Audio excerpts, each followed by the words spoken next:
Hey everyone, bear with me. I am getting everything set up here. I don't even have, oh, hang on. There we go. I don't even have my, look, I got to get on my hat. There we go. All right, now it's official. Oop, there we go. Now it's official. But what would make it even more official is if I could hear what's going on. So I'm going to have to put in my earbuds just a second here. Waiting for our guest to join us. Oh my gosh, these things are like, it's like an extension cord trying to get it all untangled here. All right. Make sure we're all set up correctly. Comments and reactions. Here we go. I need to get your comments up. Perfect.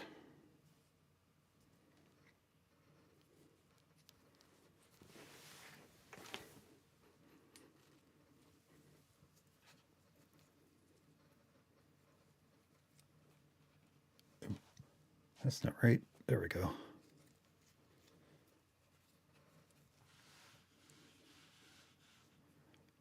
Okay, here we go. Ooh, yeah, see, that helps if I can hear you. And then step 2.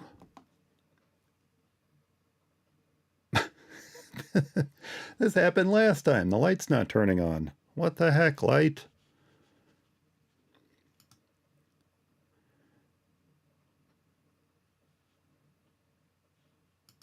Light?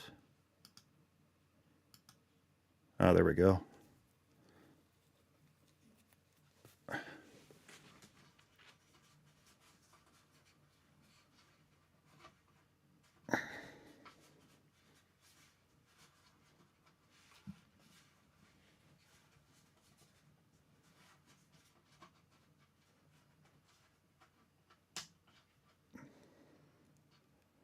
For some reason, these are, ooh, man, these are Wi-Fi lights.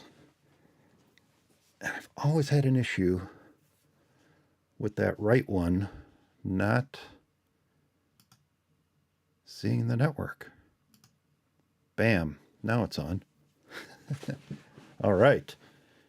Now we're cooking with LEDs. This earbud's not in right. Okay, still waiting for, I'm excited. So I'll mention this during the show. For those who were waiting for it, today is not going to be the coding session. I apologize for that. Eric had to duck out at the last minute. I had some family stuff that came up. And so I got a guest to join us today. Someone agreed to join us, sit in that co-host seat, keep it warm for Eric when he gets back next episode. And we will pick up with the Getting Started with Coding on Your Mac show next time. So I'm still setting up. Boy, I tell you, I had a phone call just before we were going live, and it was cutting it very, very close. And I was also typing up a few notes for this episode, so bear with me. I am getting everything set up. Sorry about that. Sound levels. Okay, we got all that. I've got my notes. Let's make sure everything's working here. Oh, that's where Eric would be. All right. Guess 2. If we had 3 up, 4 up, 5 up.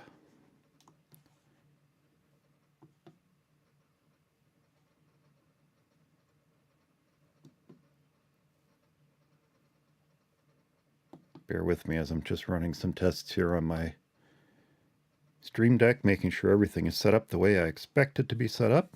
It is perfect.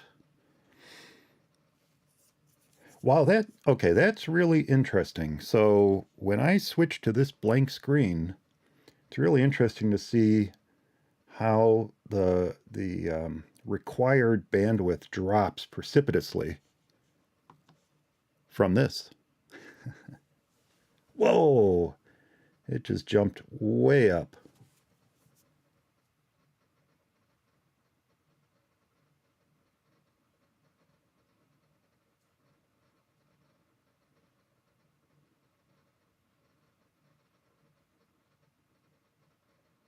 There it goes. It's starting to settle in a little bit. Okay, cool. So yeah, we've got a kind of a special episode going today. Our guest is currently on a different show, and they're supposed to wrap up by around 1:30 or so Central Time, which means he will be joining us in just a couple moments. I sent him all the information for getting into the live stream last night.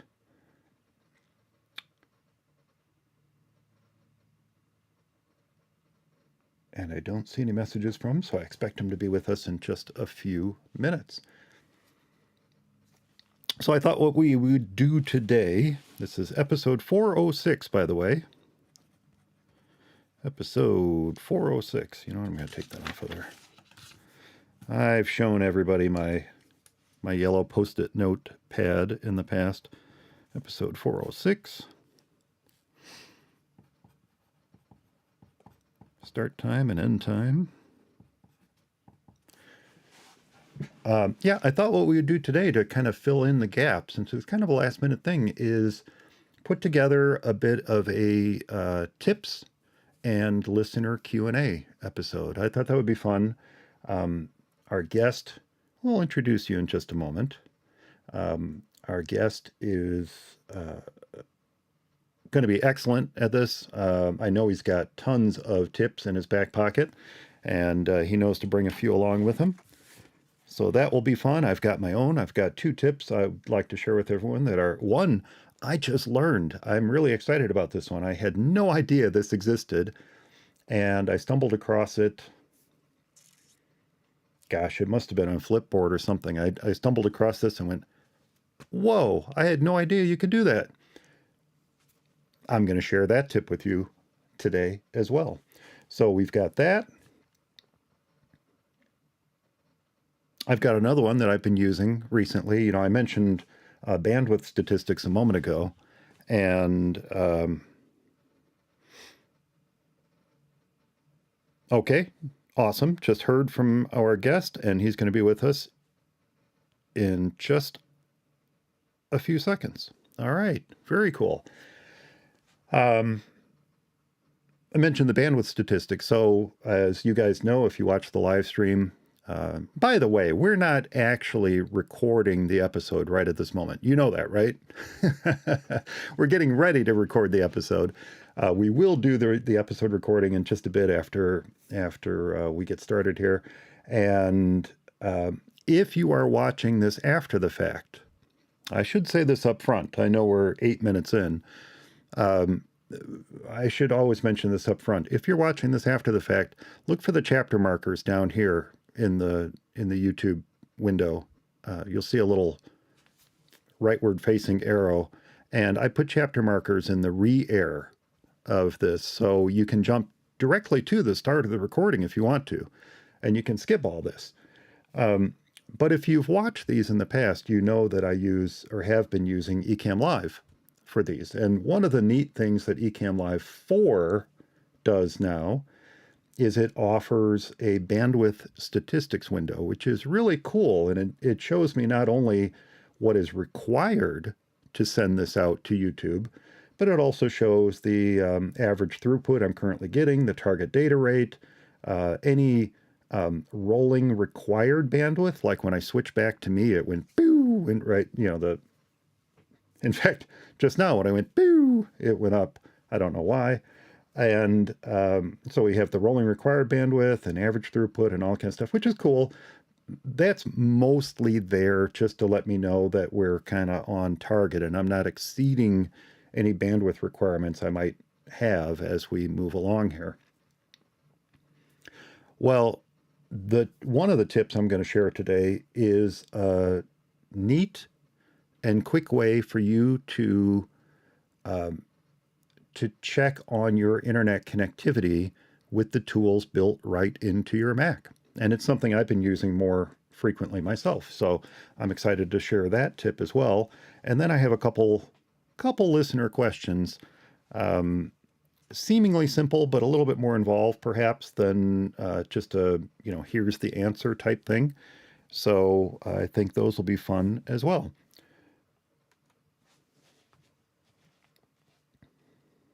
Okay. Oh, yes, I mentioned a moment ago, I did just get a text from our guest. He's going to be with us in just a moment. He just wrapped up the other show he's on. We'll mention that show as well. And let's see, what else do I have to share with you guys? Oh, yeah, so the call I was on was actually about Macstock. Now, I don't know how many of you know this. I'm the organizer of Macstock. Macstock started in 2015. We have hosted 6 Macstocks so far. The most recent one was last summer here in Northern Illinois. It's a fun time. Especially if you're in the Chicagoland area, if you're anywhere within the immediate Midwest, Wisconsin, Indiana, Iowa, Minnesota, any place that's certainly within a day's drive, you should probably come out. It's a great time. We have a lot of fun. We have some great presenters. And I was actually on the phone with someone who has agreed to present this year and also put on a little special event at the end of the day on Saturday. So Macstock is actually 2 days. It's a Saturday and Sunday. It's July 22nd and 23rd, 2023 this year.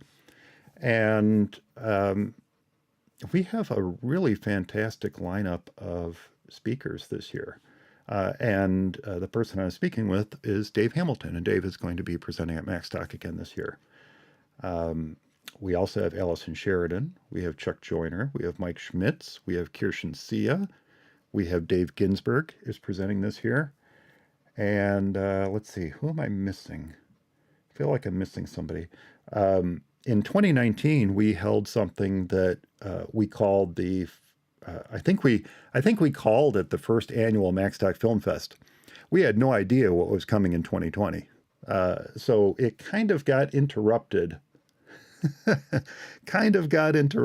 by the events of the past 3 years. But we are going to have another film fest this year. That is going to be a blast.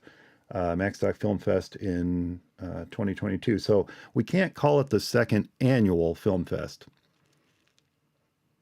but it's the second Macstock Short Film Fest, and it's going to be a lot of fun. And let's see, then we've got something special planned for end of day Saturday. One of the things I was talking to Dave about, and then let's see, we have 10 presenters. So I named some. We still have room for 3 more, and I've reached out to a few folks to see if they are willing to present at Macstock this summer. We'll see what happens. So it's always a great time. Like I said, especially if you're in the immediate area. But the neat thing about Macstock is it was originally intended to be a kind of a hyper-local conference. In fact, it was intended, the original thought behind Macstock was that it was going to be a meetup for Mac Eyes Only. That was what I planned it to be. And it's interesting that very first year, not only did we have folks who listened to For Mac Eyes Only, and it was so fantastic to meet them, and many of them have come back to Macstock time and time again, but to meet folks from all across the country. And not only folks from all across the country, but from elsewhere around the world as well. We have had people attend Macstock from Canada. We've had folks you know what? Hey, our special guest is with us. Let me get him into the guest seat here. Hey, it's Jeff Gamet, everyone. Hey, it's Mike Potter, everyone. I'm sorry I'm running a little bit late. My schedule today has been a wee bit crunched. Oh, well, we will do our best to get you uncrunched here as we record for Mac Eyes Only. Oh, I have no doubt that that now that we're here, that the rest of my day is just going to be so smooth and relaxed and just fun. Well, I was just Which telling is not to folks, say that everything before this wasn't fun, but you know. well, I know where you were just before this. You were on the Mac show, and I know you were having fun on that. Oh, so you must have been watching at least some of it. No, quite honestly, I didn't watch some of it, but I have seen episodes before, and I know how much fun it is. I was actually Okay. preparing notes for this, is what I was doing. Okay, well that's smart. Yeah. You would think. And just to bring it like all together, Chuck Joyner was on the show. So, Ah, he you know, was, that huh? it's Okay. yeah, it's Well, always fun to get Chuck's perspective on things. oh, it is. And I was just telling folks who is currently lined up to present at Macstock this year, and I was holding off on sharing your name. I was keeping you as a surprise, Jeff. You Wait, you I'm are what? the surprise co-host today. Well, surprise everyone, here I am. Here I am, and you are keeping Eric's virtual chair warm for him while he had to step out this week. I feel like that's a big seat to fill, but No I comment. will do my best. No comment. Now you may not understand this reference, but you don't happen to have a chicken fan in the background anywhere, do you? I don't get the reference. However, I will tell you that I actually do have my own chicken, Oh, and she is just a little egg factory. She's an Americana, and yeah, she just cranks out those blue eggs like like like they're coming from another dimension. There's no way you can have that many eggs coming out of such a little animal, and yet here we are. well, considering the cost of eggs recently, the fact that you own your own chicken and that chicken happens to be an egg producing genius was wonderful foresight on your part. You know, there's nothing like planning ahead, or at least getting lucky with the planning that you have already done. So let's see. I was telling folks about Macstock, and I completely went off the rails here when you joined in. Um, That happens a lot. I think I Sorry. shared everything that I can share at this point. So we'll move on. So one of the things we haven't started recording yet, obviously, but one of the things that we are going to do today, instead of that we were going to do continue our intro to Mac coding series. We talked about getting started with coding on a Mac, and then we were going to actually attempt to begin coding with this episode. But as I said, Eric had something come up, so he had to step out, and so we're going to postpone that for next episode. But I thought, hey, why don't we do a tips and listener Q&A episode today? That could be a lot of fun. Sure. And one of the tips I have to share today is something that I only just learned myself and blew my mind. I had no idea you could do this in the Finder, or specifically Blow my mind. I'm dialog ready. boxes. So I'm excited to share this one. You may already know it, but I think it's going to be a good one because I would have had this in my tips and tricks bag of tricks. Tips and tricks bag of tricks. You know what I mean. I would have Yeah. I would have been sharing this for years if I'd known about it. So I'm excited. Now, I do have to ask, did you bring some tips along? I always try to be prepared with a tip or two because it doesn't matter where I go. There's a likelihood that that will be necessary. So I think we're okay. Okay, awesome, awesome. Well, again, I am. Thank you very much for joining us. was amazing of you. This Well, was a thanks for having me. a last minute decision on your part. I very much appreciate it. And as you indicated, it can be a busy day. You and I both run small businesses, and we Mm-hmm. can sometimes be dragged in multiple directions. And so, when you're recording on a Friday, a business day, I Mm-hmm. certainly always try to keep in mind that you do have other places to be as well. We, yeah, but why would I be anywhere else today, right now?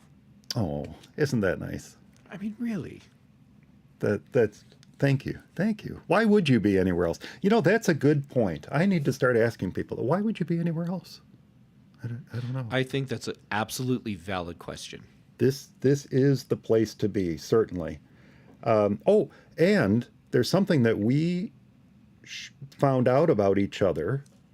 I knew this, but we've had an opportunity to discuss this. Something we found out about each other. Mm-hmm. But we are both AFOLs. Yes, we are, Uh, and very proudly so. We should probably explain what that means. An adult fan of Lego. We're both adult fans of I, Lego.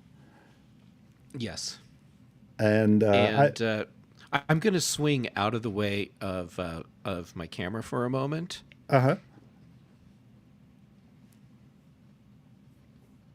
The BB-8. So anyhow, you can see BB-8.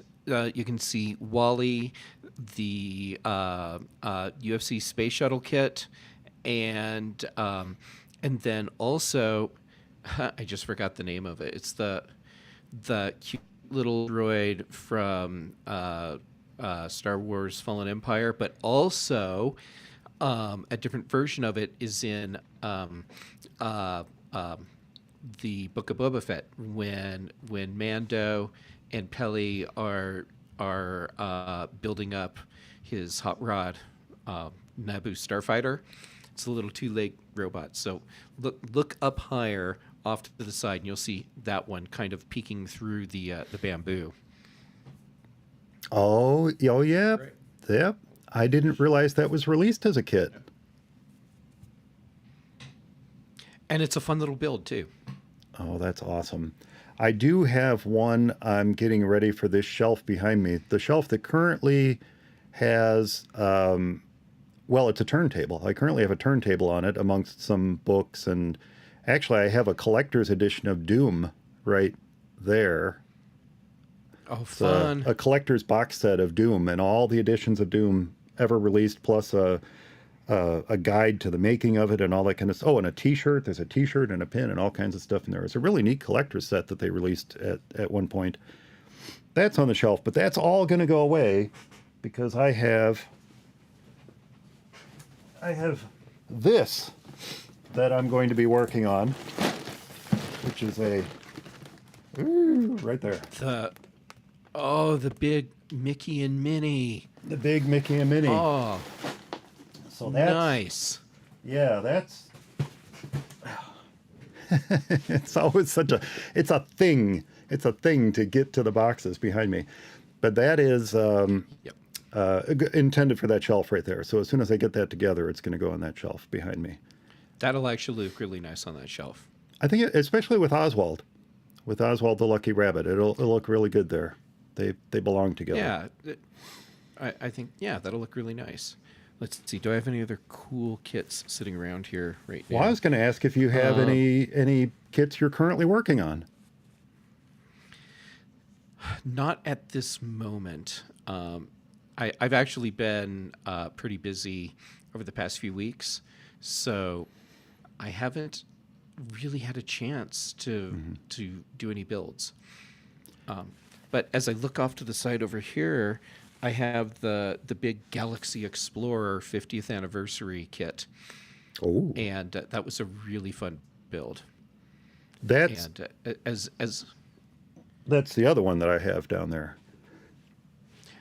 it has so many cool techniques in it, and you remember how cool the original kits were when we were kids building them. Oh yeah. The way you remember them, that's actually what this is, because it has all the cool stuff we were imagining were part of those little spaceships, but it's really there. It's really there. And That is super cool. as long as we're doing our total a full geek out here, most I think it's still the most recent minifig surprise polybags. Series 24, right? I believe it's Series 24. One of the minifigures was a classic astronaut, but with a brown spacesuit and a little baby minifig in a blue spacesuit. So I managed to get a hold of one of those. So that is the latest addition to my Galaxy Explorer.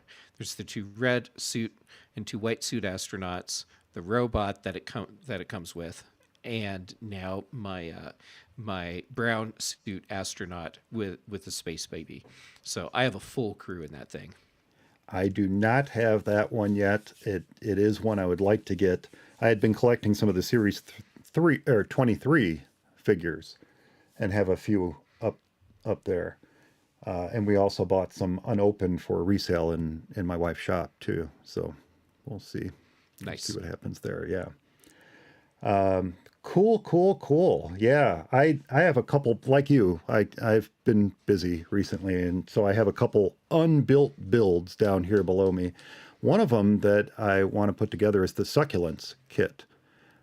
It was not an expensive kit. Yes, that's a nice looking one. It's a nice looking set, and it looks so realistic that it will look great on our mantle above the fireplace where we have some current succulents that didn't survive.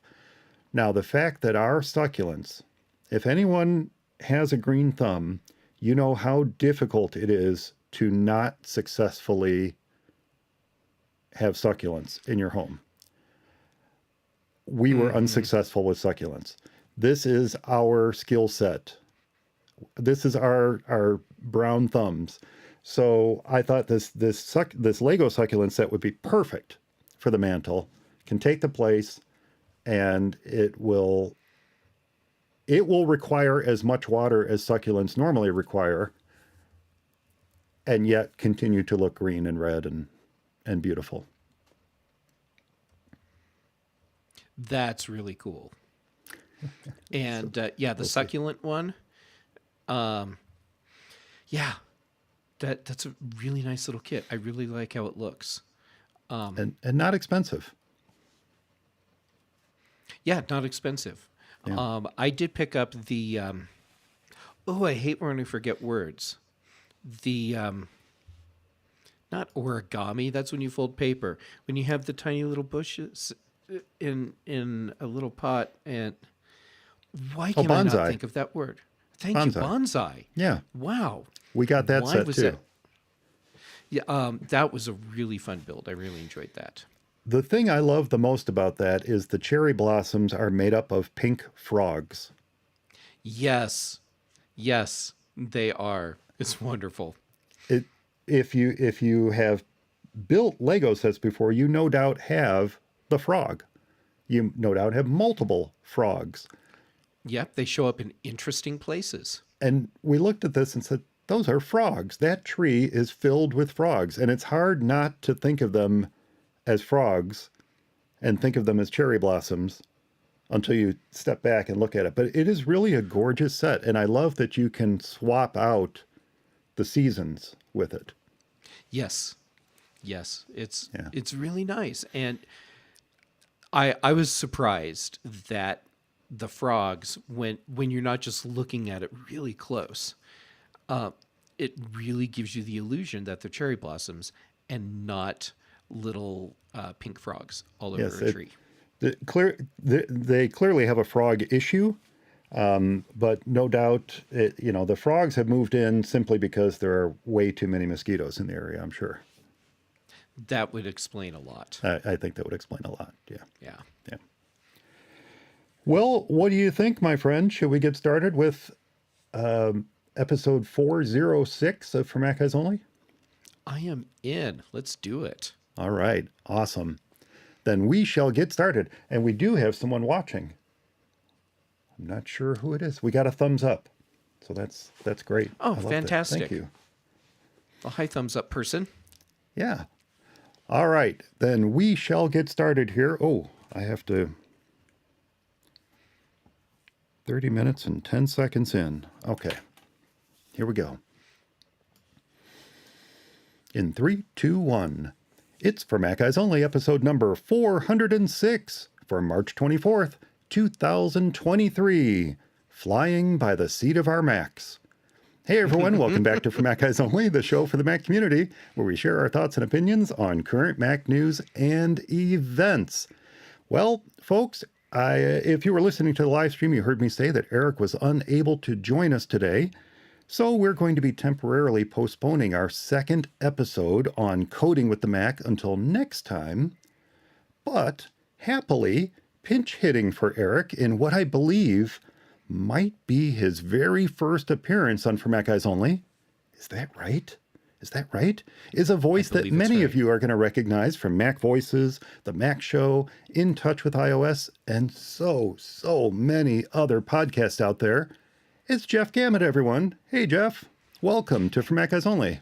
Mike, thank you for having me on. And you're right. This actually is my first time on. I cannot believe that. I cannot believe that this is your first time on. After all these years, we've never had you on. So we're going to have to make sure we rectify that in the future. Sounds good to me because I'm already having so much fun. I feel like I've been missing out. Well, I'll just let you ask some of my other co-hosts what they think, and then you can decide. Now, fair enough. What I can believe, though, and actually, I'm wearing a shirt. I'm wearing my Macstock 2017 shirt to honor the last time you took part. But what I can believe is that you are going to be joining us on stage at Macstock again this summer as one of my featured presenters. I'm really excited, and it's safe to say, absolute honest here, I have been going through Macstock withdrawal. It's just the way my schedule had worked out.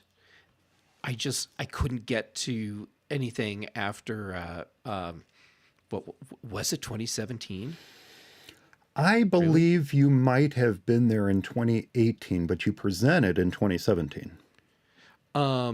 Okay, yeah. So then 2018. That sounds right. I think you may have been there. I'm not 100% positive right off the top of my head, though. I think I was too. Yeah. Because it 2017 seems like too far back without having been.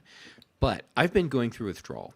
So I'm glad that I'll be back, and I'm really looking forward to it, and I'm excited to be able to be up on stage, and just see all the awesome people that are there. It's like a family reunion, but in the good way. Ah. It really is, isn't it? Yeah, it really is. And I'm also super excited to have you back again this year. It really has been too long, but you are back, and no spoilers, I suppose. We'll be talking about this plenty of other times. And you mentioned him before we started recording, but Chuck Joyner also always hosts a series of shows that on Mac Voices that he calls The Road to Macstock. And no doubt we're going to be seeing you on The Road to Macstock as well. But no spoilers. Yeah. You are really embracing Macstock's theme of learn this year. Of course I am. Well, you said the theme was learn, so that's exactly what I'm going to do with my presentation. And are we talking about what our presentations are yet, or are we saving that for another time? You know what? Because what I don't want to ruin any spoilers. What the heck? I no, this is not a spoiler. Let's go ahead and share what your presentation is going to be on this summer. Okay. Um, all that stuff that you don't know about, are interested in, about, or just can't quite figure out how it fits into your world. All that audio stuff. That's what we're going to dive into, and what became the inspiration for doing this was when I realized that there's so many people out there that are really confused about HD audio, high res audio, what that really means, and why they might need to do things to be able to actually take advantage of these potentially higher quality music files. So we're going to dive into all that and do it in a way where it doesn't make your eyes bleed. Well, I definitely count myself among those who is is not. I'm definitely not an audiophile in that regard. I certainly appreciate good sounding audio, especially music I enjoy, but Hmm. I'm hard pressed to tell you the difference between them, even though I know I should know the difference and probably would really, my ears would like to hear it for sure. Yeah, I totally get it. And for me, it was one of those things where when Apple started doing high res music, I was excited because I had already been doing things with my audio setup that would give me better sound than you just natively get from your Mac. So getting to have these better audio files was just immediately valuable to me because finally I was able to take advantage of my equipment with content I was getting from Apple as opposed to just the content that I was getting from other places. So yeah, it I've been very happy about the whole high res music thing. And to be clear, this is music that you get with your regular Apple Music subscription, right? Yes, yeah. So it's all there, but there might be some additional things that we need to do to take advantage of it. Right. Right. And I mean, we could dive into all that, but let's save it for Macstock. Let's save it for Macstock. Absolutely. You are going to have 45 minutes on stage to share all that with everyone, and anyone who's in attendance is undoubtedly going to be coming up to you after that talk and kind of getting those little extra nuggets of inspiration from you on how to do things better with their Macs or iPhones. That that's oh, right. Yes, we'll talk about how this applies to iPhone and iPad too. Yeah, but that to me is one of the awesome things about Macstock is that it's an intimate enough event that after a speaker does their thing, they're accessible.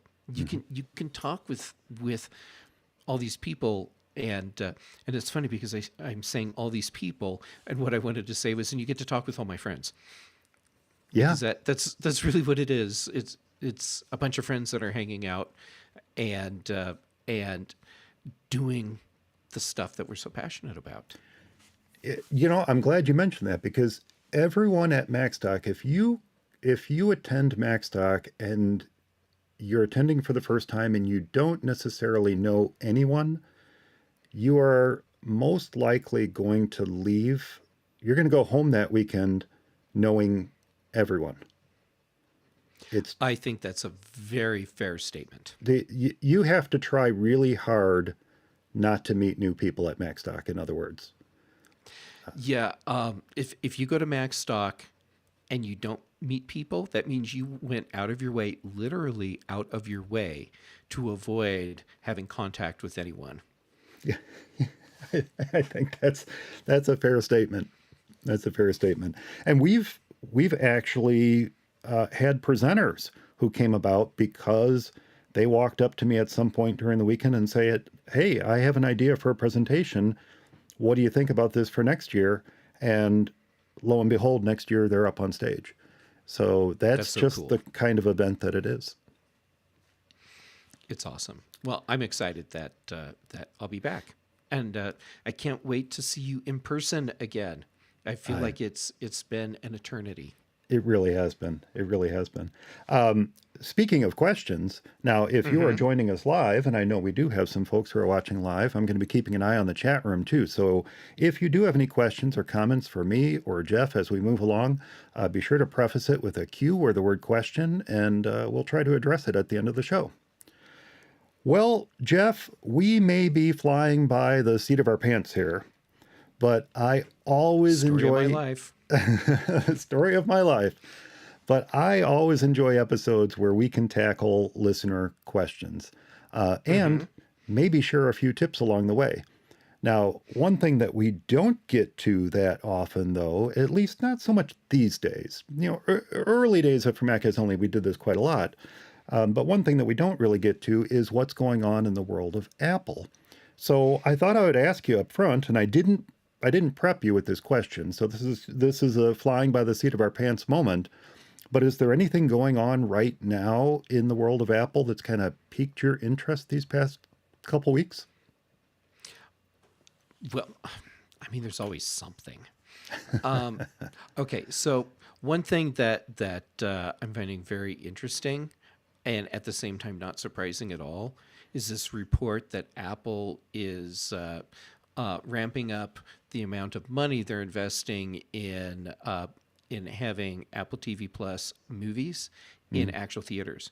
So they're going to start spending $1 billion a year on actual theatrical releases for their movies beyond what they've been doing. So this would be like wide releases of movies and not the like small regional sorts of things or limited releases where it's just like 3 or 4 weeks, the minimum requirements you need to be considered for Academy Awards sorts of stuff.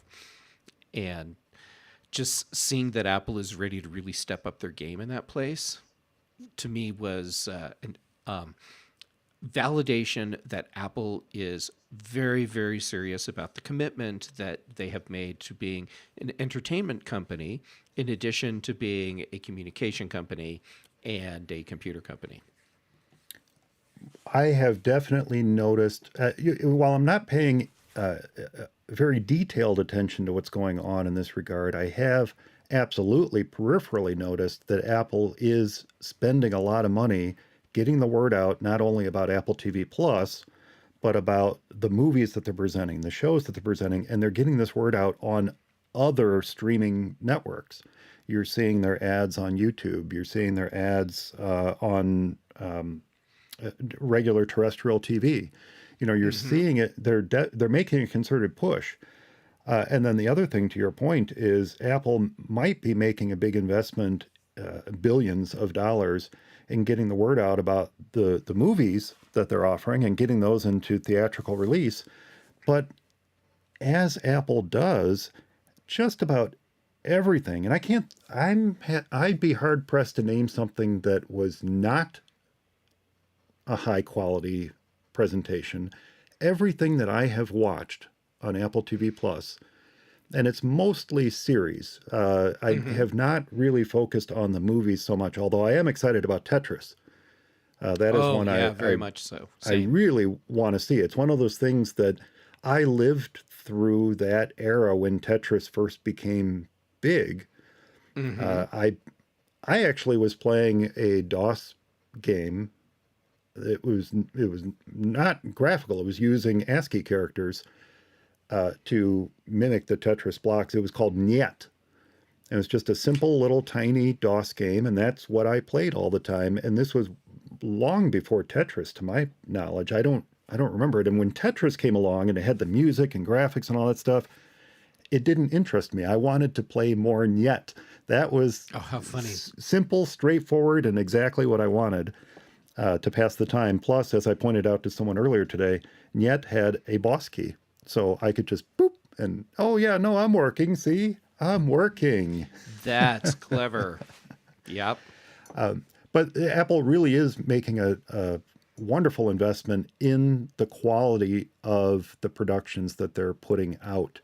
And it's very easy to recommend Apple TV Plus as a potential subscription for someone versus, say, Netflix or Hulu, where the quality of content can vary wildly. Mm-hmm. One thing that you won't see, I hope we won't see on Apple TV Plus, and I've not noticed this, and maybe I've just missed it, or maybe my eyes glaze over it when I do see it, is reality TV. The explosion of reality TV it's just over the top for me. And I don't have any interest in it personally. Mm-hmm. About the only thing I really have interest in reality TV, and in this regard, I haven't watched any in ages, is, things you might see on Food Network or HGTV or something like that. I guess technically qualifies as reality TV if it's a cooking competition or something. But the stuff that is just littering Hulu and Netflix these days is jaw dropping.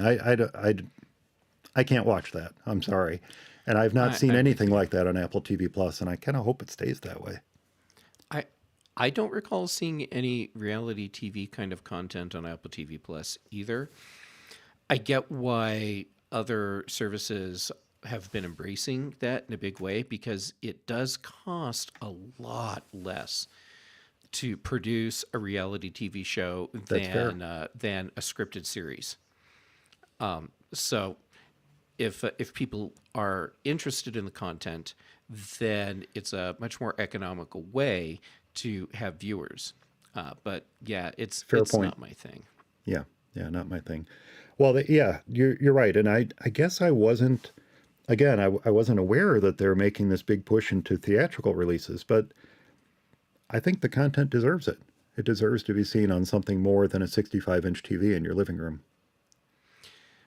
Yeah, they are releasing. It's Here's the thing: you may not like everything that Apple releases, but it's still quality, Right. and it doesn't have to be your thing for it to still be quality. And I'm actually glad that there are things on Apple TV Plus that I may not really be that interested in watching because it means that they're going for a wider audience. You Right. want to have different things to appeal to different groups, so that it's not just like your audience is just sci-fi fans or just period drama fans or whatever it might be. You want that breadth of content, and I think they're doing that well, and it's all like serious high quality production. Yeah. Yeah, it really is. Awesome. Awesome. What do you think about taking our first listener question? Oh, I'm all up for that. All right. Well, I do have one here from William. William wrote to ask, I can't find how to enable Siri on my Mac. Oh, now I probably just kicked off everybody's S Lady.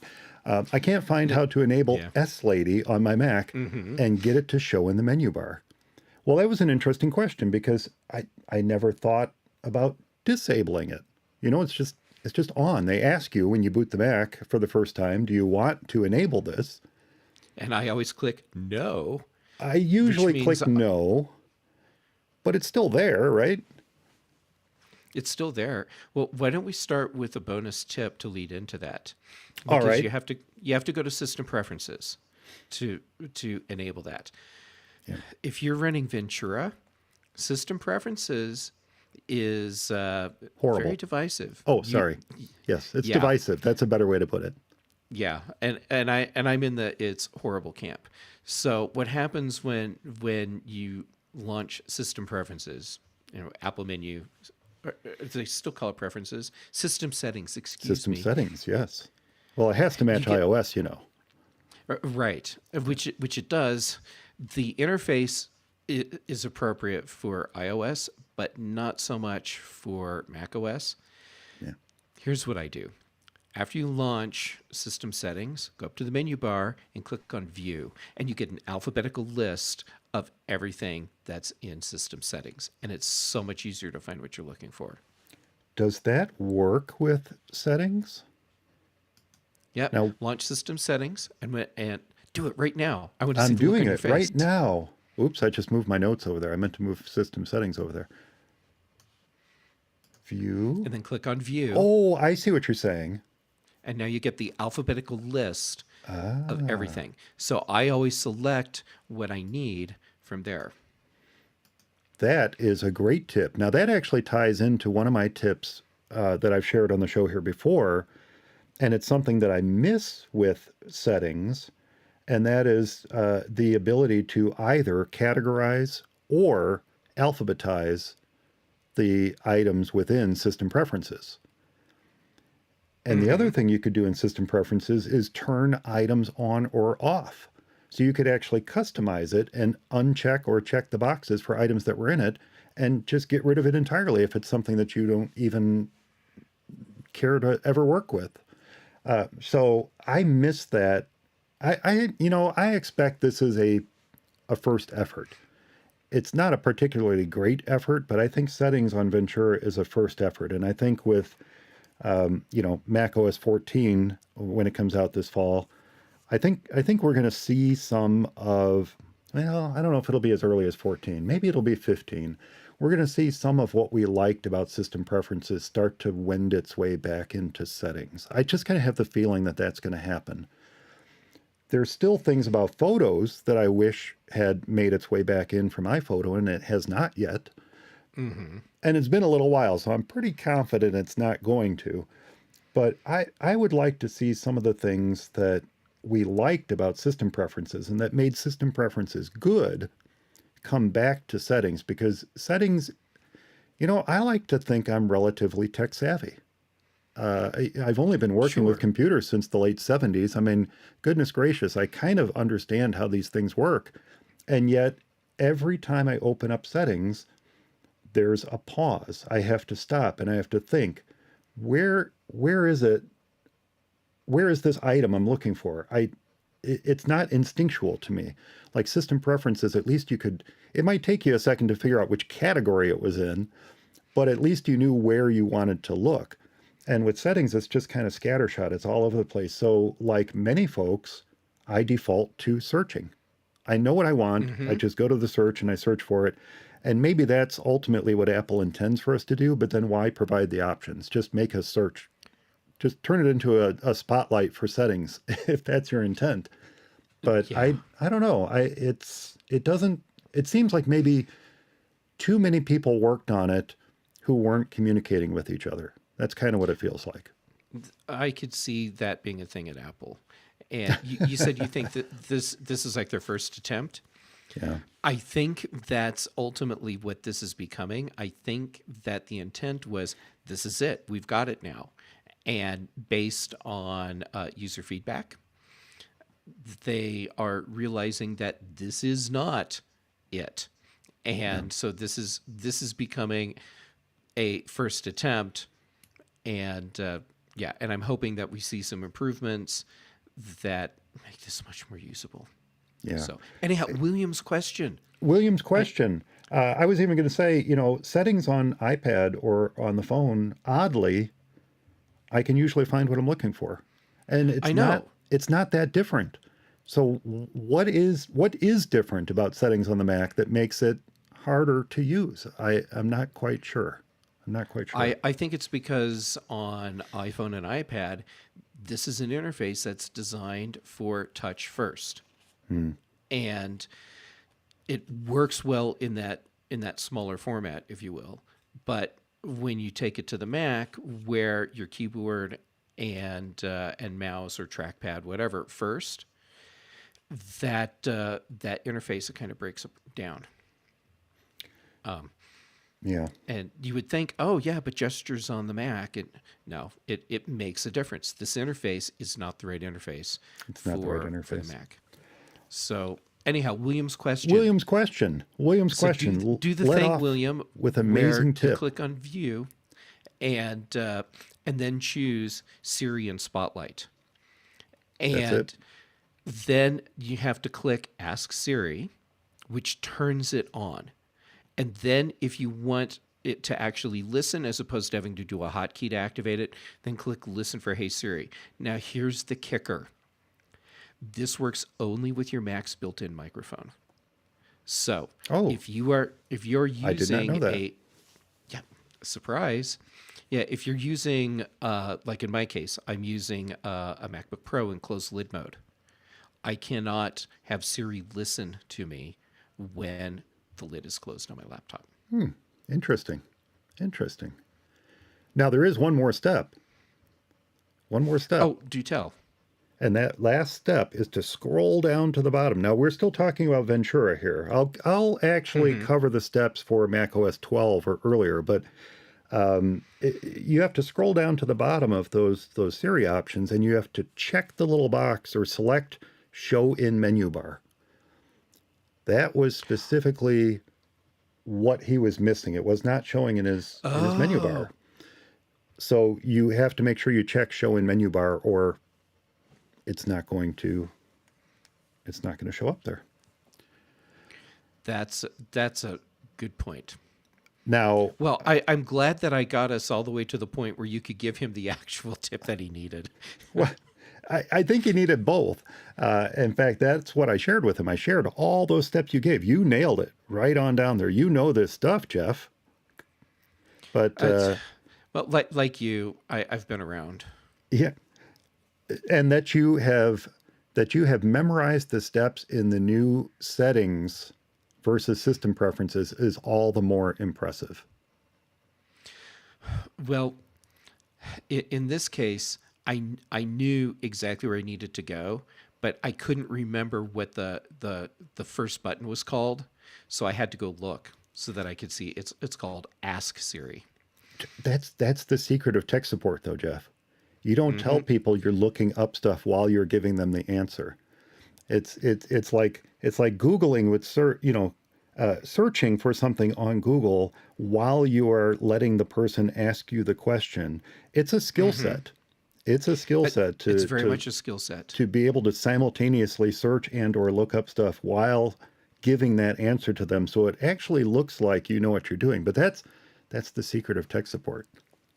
Yeah, the difference between the expert and everyone else is that the expert knows where to look for the information. Very true. Very true. Real quick, though, for William, if you are not on Ventura, if you are on macOS 12 or earlier, then the way you do that is very similar but different. You open up System Preferences, you click Siri, you check the box for Enable Ask Siri, and then you also have to check the box for Show Siri in the menu bar. And then if your Mac supports it, to your point earlier, Jeff, you can also tick the box for Listen for Hey Siri. And interestingly, not all Macs support that. So that's just something to be aware of. And I have to close S Lady on my phone right now because I just woke her up. Yeah, and there are people all around the world now that are going, seriously? You just woke up my HomePod. I hope that they're using earbuds as they listen to this. Okay, so most people are probably safe then. Exactly. Yeah, so that should do it, William. Those are two different ways to do it depending on the version of macOS that you're running. You've got the Siri in Spotlight, which is in Settings, or you have just straight Siri, which is under System Preferences. And you'll find it in there to get it back up on your menu bar. So you gave a tip, Jeff. I think I'm going to give a tip. Cool. Have a tool that I started using recently. I was telling folks before we started recording that what we're using here is Ecamm Live. And Ecamm Live version 4 has this wonderful tool built into it. They didn't have this before. It's a bandwidth statistics tool. And it's great because when you tell it you're going to be live streaming out to YouTube, it says, oh, okay, you're going to be live streaming out to YouTube. You need 3.3 megabytes megabits per second, not megabytes. That would be horrible. Megabits We'd per be second. using really big words. Really big words. Yes. You need 3.3 megabits per second to stream out to YouTube. And if you say, well, I also want to do Facebook and I also want to do Twitch and I also want, then it starts bumping up. And then it does a quick little speed test and it says, okay, your internet connection will support this rate. You're going to have trouble if you try to go to 3, 4, 5 locations. Maybe you better dial it back to 2 or 3. So it's a nice little tool that's put in there for folks who do live streaming, and it's been incredibly valuable. And then the bandwidth statistics shows you that kind of stuff too.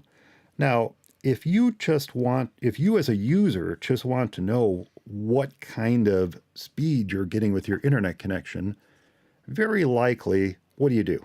You go to speedtest.net, right? Sure. Go to speedtest.net, and it's fantastic. And I really like the little, speedometer that it shows.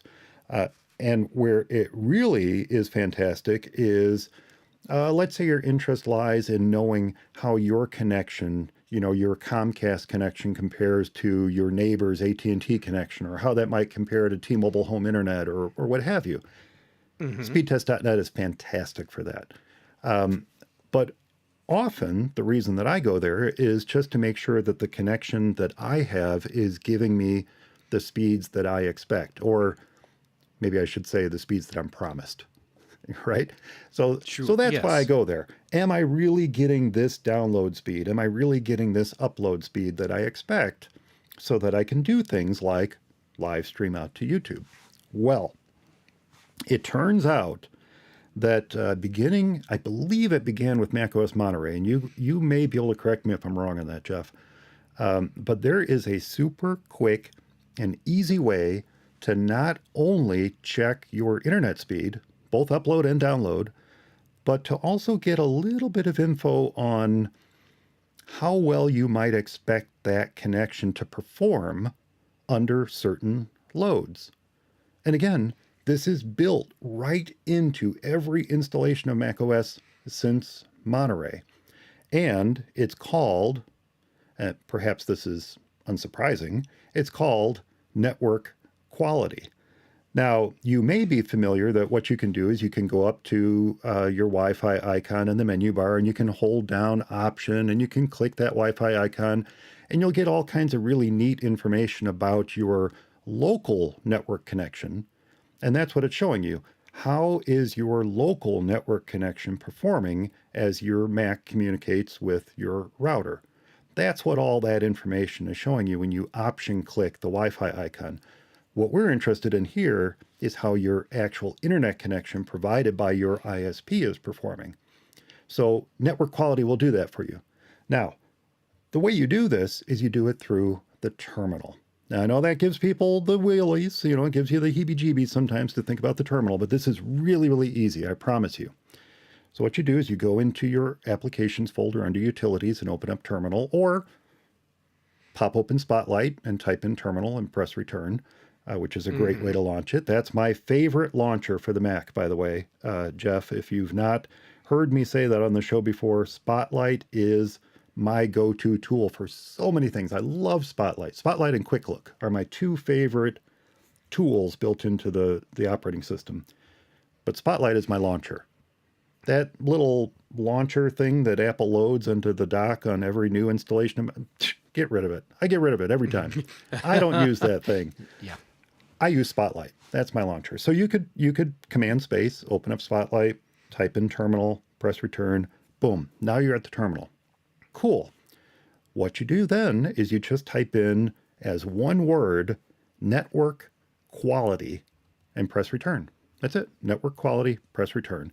And what that does, if you just leave it at the defaults, what that does is it will check simultaneous upload and download speeds. In other words, it's running an upload test and a download test at the same time. Now, that's useful. That's actually much more useful than you would think, because that better mimics what might be going on your network at any given time. You are most likely not the only one on your home network. You might have other family members who are also trying to stream something on YouTube or upload a file to their work or what have you. So knowing how your network performs while simultaneously uploading and downloading is important, especially if you are doing FaceTime calls or Zoom calls or Ecamm Live or anything like that. You're going to want to know how your network works. And that's what network quality by itself will do for you. Simultaneously check your upload and download speeds, and it returns a result to you. And it also returns something that I'll get to in just a moment, but they refer to it as the round trips per minute, or the per the documentation, they call this the Apple Network Responsiveness Test. I'll tell you what that means in just a second, because it turns out this command line, if you've ever done anything from the command line, you know that the commands that you enter, like network quality, also have these things called switches that you can apply to them and change how that command works on your Mac. And network quality has some of those as well. And if you want to see all the switches that network quality offers, you can type in network quality space dash question mark or dash H. They'll both do the same thing, and they'll return all the switches that you can use with network quality. But the other one I want to point out to you is dash S. So it would be network quality space dash S. And the difference between that and network quality by itself is that dash S will test your download and upload speeds sequentially. So it'll perform more like speedtest.net does. It'll do an upload, it'll do a download, and show you what those each are. And then again, it will return this thing called the round trips per minute, or the network responsiveness test. All right. Why is that important? Well, and this is per Apple's documentation. I wanted to make sure I got this right. So when they show you the round trips per minute, what that is the number of, and this is a little bit more information than you get on speedtest.net, by the way. It's the number of sequential round trips. So what it's doing is it's running tests to a server under Apple's control. Okay. So it's counting or checking the number of sequential round trips that it can do in 1 minute under normal working conditions. And then they return a result. They'll return either low, medium, or high. And if you end up with a result that's low, then what they're saying is, okay, if there are other devices on the same network, maybe, as I said, downloading a movie or watching something on YouTube or backing up pictures to iCloud or what have you, your connections to the internet may be a bit unreliable, especially during things like FaceTime video calls or gaming or something like that. If you're expecting quick responsiveness, you might not get it if your result is low. If it's medium, well, then that means when multiple devices or apps are using the network, you might see momentary pauses or freezes or something like that. And again, Apple highlights FaceTime audio or video calls. And, I expect that they created this tool for people who called up support and said, oh, my FaceTime is breaking up. Cool. Let's come up with a way for people to test this, right? And so here we have this network quality test. And then high is great. If you end up with a result that's high, what they're saying is, regardless of the number of devices and apps that are sharing the network, you should have a good connection. Okay, so network quality, just open up terminal, type in network quality, hit return, let it do the simultaneous upload and download test, let it return this responsiveness test, low, medium, or high, and you'll know instantly, within a few seconds, it's about 15 seconds or so, how well your network is performing. It's a great tool, and it's built into every single Mac, so why not use it? And you won't have to see as many ads. Good point. Yeah. Speed test is great. They have to cover their bills. I don't begrudge them their ads, but they can be kind of much sometimes. Yeah. This is a super handy tool. And I honestly don't remember when it was introduced. So Monterey sounds really good to me. Let's just say that with conviction. It was introduced in Monterey. I think you are absolutely 100% correct on that one, Jeff. I think so too. Oh, by the way, some of the other switches, if you type in network quality space dash question mark, some of the other switches you'll see pop up will allow you to do things like specify the network adapter that you want to test against. So maybe you want to test against Wi-Fi versus the Ethernet adapter in your Mac. Mm-hmm. You might also want to specify a different URL to test against. You can do that. You don't have to use Apple's servers to test against. You can test a server that you're familiar with. Maybe you want to test against Google or something like that. You can do so. And then there's also a command line switch with network quality to turn on a little bit more verbose mode to give you a bit more information about the test that you're running. So those are all things that you can experiment with. The core takeaway, though, network quality, press return, that's your simultaneous test, and network quality -S is your sequential test. So good way to check your network out. That's awesome. Yeah. I love that tip. I like terminal tips. Now, you kind of inspired me on another tip. Okay, Because awesome. you were going into the network stuff, and it made me think. I have my network settings on my Mac a very specific way because I like to use Ethernet. But here's the thing: if you're like me and you're using Ethernet because you want that solid connection, like if I'm live streaming or I'm recording any podcast, then I want to do everything I can to ensure that I have the most solid connection on my network that I can possibly get, which means Ethernet. Now, I don't want to have to switch my network connections based on what I'm doing. And I also don't want to give up handoff and continuity, which requires Wi-Fi.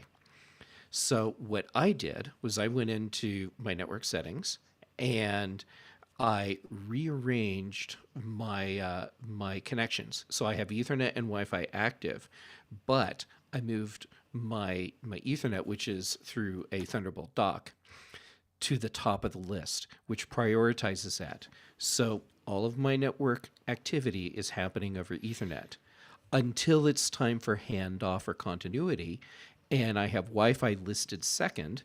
So then it switches or it uses that connection for all the other things. So that means that when I say copy something from my iPhone, like I get one of the SMS, I'm doing air quotes, two-factor codes, but I need to use it on my Mac.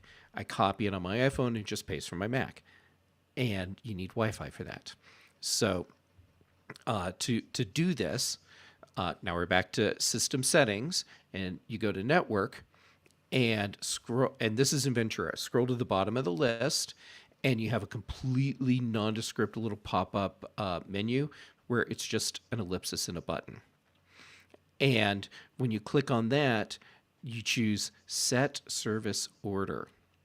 And now you get a new little window where you can just drag and drop and rearrange all of your network connections so that they're prioritized from top to bottom.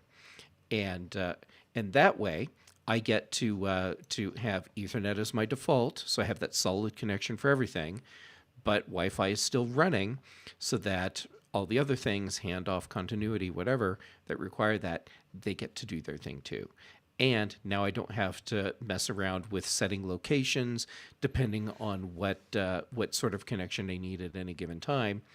And when Ethernet is not available, like if I take my laptop and go to a friend's house or a coffee shop or whatever, because Ethernet's not available, it just falls to the next network connection in line, which is Wi-Fi. So I have a completely seamless transition between what my network connection is, regardless of where I'm at.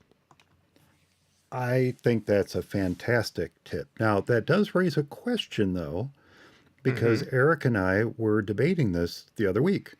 I also, so I'm on a MacBook Pro, but I have this wonderful Anchor Ethernet adapter plugged into one of the USB-C ports on my MacBook Pro so that I can use Ethernet to ensure I have the best connection possible for doing this.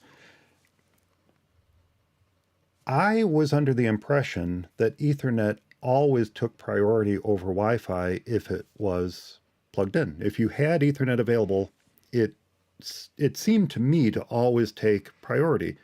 Eric seemed to think that you had to give it priority the way that you just described by rearranging it. which, by the way, you can do in system preferences on pre-Ventura as well. You can rearrange them there too. Yes. But is that the case? Did I at some point give Ethernet priority and I just forgot? Or from your experience, does Ethernet take priority when it's available? From my experience, you have to give Ethernet priority. Okay. Okay. That's good to know. Because we were going back and forth on that. I said, no, I think if you just plug in Ethernet, it's going to be up there. And that was, that was what was happening for me. But other than the MacBook Pro, every other one of my Macs is wired into Ethernet. So, oh no, that's not true. My iMac at the office isn't. That one's Wi-Fi only. Yeah, if you look at the network list, the connection list, and you plug Ethernet in, if you haven't given it priority, it will show in the list below Wi-Fi. Okay. And I believe this is very intentional on Apple's part, because they want Wi-Fi to be the priority because they have so many services that require Wi-Fi to do their thing. Okay. Okay. Yeah. So clearly I have rearranged the order of my network. I'm blanking on the term. Not network protocols. Network interfaces. I've clearly reordered my network interfaces at some point and just forgot I did it. It may have even been pre-Ventura when I did that. Oh, very likely. And and it used to be a lot easier. Like you'd have your list of connections, and you just start dragging stuff around. Yeah. And it was so simple to do at one point that you probably took 10 seconds tops to open at the time system preferences, moved Ethernet so that it was above Wi-Fi, and went on with life and never had to think about it again. And it would retain that setting if you are doing a migration from one Mac to another and you have system settings moving over. Mm-hmm. It will remember that for you. And that is exactly what I do, against my own advice sometimes. But I have this Mac that I'm running right now has gone through at least 2 prior migrations. I think I went from a 2006 to a 2012, and then from the 2012 to 2018, which I'm running right now. So I just pull stuff forward. I'm too lazy to start fresh. I do a hybrid, and what I do is use Migration Assistant to move system settings and documents. Oh, and that's a good idea. It. And then I install the apps that I need, and I do have a list that I made because of course I do, of all the apps that I have installed, and part of what I'm doing is finding out what I don't really need, because I'll install the stuff that I know I need from the list, and then I don't install other things until I hit that point where I'm like, oh, I actually need that. Yeah, and so it's sort of an easy way for me to be able to call out apps that I'm not really using anymore. Because if I've gone like 3 weeks, a month after setting up a new computer, and I haven't installed an app from the old machine, I will probably never install it for the rest of my life. Yeah, no, you're absolutely right. And, one of the biggest space savers ever was Apple lopping off older 32-bit apps. The second I would migrate everything over and see all those little no symbols, I'd be like, well, that just saved me a couple gig of space. I do migrate everything forward. I have, unlike some folks, I've never had any issue migrating from one Mac to another, including all of my apps, with the exception of possibly needing to reactivate them from time to time. Interestingly, I've never had trouble with Adobe Creative Suite. I've always migrated that from Mac to Mac, and it's never squawked about being on a new computer. The things that do squawk are things like Dropbox. Dropbox squawks every time. Rightly so. It should. You don't want Dropbox to migrate to another computer and then, somehow inadvertently have given somebody else access to your whole Dropbox folder. So it's right that they require you to re-sign in. iCloud, of course, requires you to re-sign in. Even Microsoft's Office has never really squawked when I've moved it forward. So I've always had a lot of good luck migrating apps. But to your point, Jeff, last night, specifically last night, I just did Mm-hmm. this. I went through my applications folder and said, huh, well, there's a whole handful of apps I'm never, ever going to run again, and lopped them all off. And what did I save? I think I saved something like 3 to 4 gigabytes on my storage. It adds up. Yeah. Yeah. And if you don't have it, definitely get an app like I've been using App Cleaner. I used to use App Zapper all the time, but I used to use App Zapper too. I've been using App Cleaner lately, and I've been pretty happy with it. You do want to be a little careful with it. It will go through and find everything related to it. And if you have, I found that sometimes if you have an app from the same developer and some of the settings are shared, or like a newer version of the app and you're trying to get rid of the old version, that's a better example. Mm-hmm. Sometimes the preferences and settings are shared between them. So you want to be a little careful using something like App Cleaner. But it does help you refresh an app. If you have an app on your Mac that isn't behaving right and they say, oh, like they do, oh, just get rid of all the preferences, just do that. Yeah, okay. So how do I go about finding all of those? Well, App Cleaner will Right. help. You drag your app to it, it finds everything related to that app, uncheck the app itself, let it delete everything else, and in most cases, you're going to start that app fresh. That's an awesome tip. Yeah. So I use it for that as well. And App Cleaner is a fantastic app. I highly recommend that one. Unless it deletes everything on your Mac, in which case my name was Fred and I never mentioned it. Right. Right. Right. Yeah. And any tip that I offer that doesn't actually help you or causes a problem, my name is Fred as well. The Two Freds. Hey, that would be a great podcast title. The Two Freds. The two Freds. And my And cat Fred thinks so too. oh yeah, absolutely. Yeah. Two Freds with special guest Fred. Yeah. And the only Um, reason he's not a special guest is because I have the door closed right now. yeah. So he's in the studio audience. That's right. Yeah. So I was thinking maybe I could give people an audio tip, sort of like a teaser for Ooh, Macstock. yeah. Let's do an audio tip. That would be great. All right. So my audio tip is the single most useful audio related app on my computer, and that is SoundSource from Rogue Amoeba. Oh, And it's an app that gives you a menu bar item that lists all of the audio inputs and outputs that are available to your computer, so you can select audio inputs and outputs very quickly, very easily. Just click and you're done. But it goes beyond that because it lets you set default inputs and outputs for specific applications. So, like for me, when I'm playing streaming music from the music app, I want that audio to go out to my external speakers that I have on my desk and not play through the built-in speakers. So I have music set so that's the default output for that. Then I have alert sounds that some of them come out of my speakers that are built into my Mac, but my display, it has built-in speakers. So for other applications, depending on what I'm doing, I may have alerts that actually go through a different set of speakers, and I can have the same sound, alert sound from two different applications, but because the speakers sound different, I now know which application is giving me that alert because I know the difference in how my speakers sound. You can set volume control on a per app basis.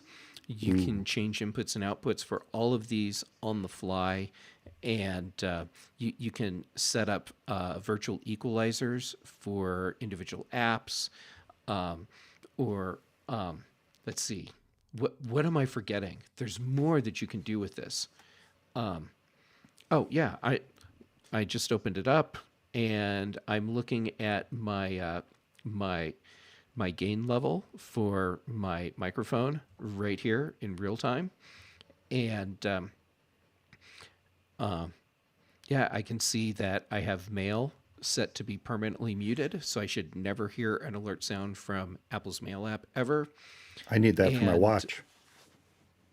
yeah, yeah, no kidding. Yeah, and yeah, and then I have other applications where the maximum volume that they can output, I have it set there as well.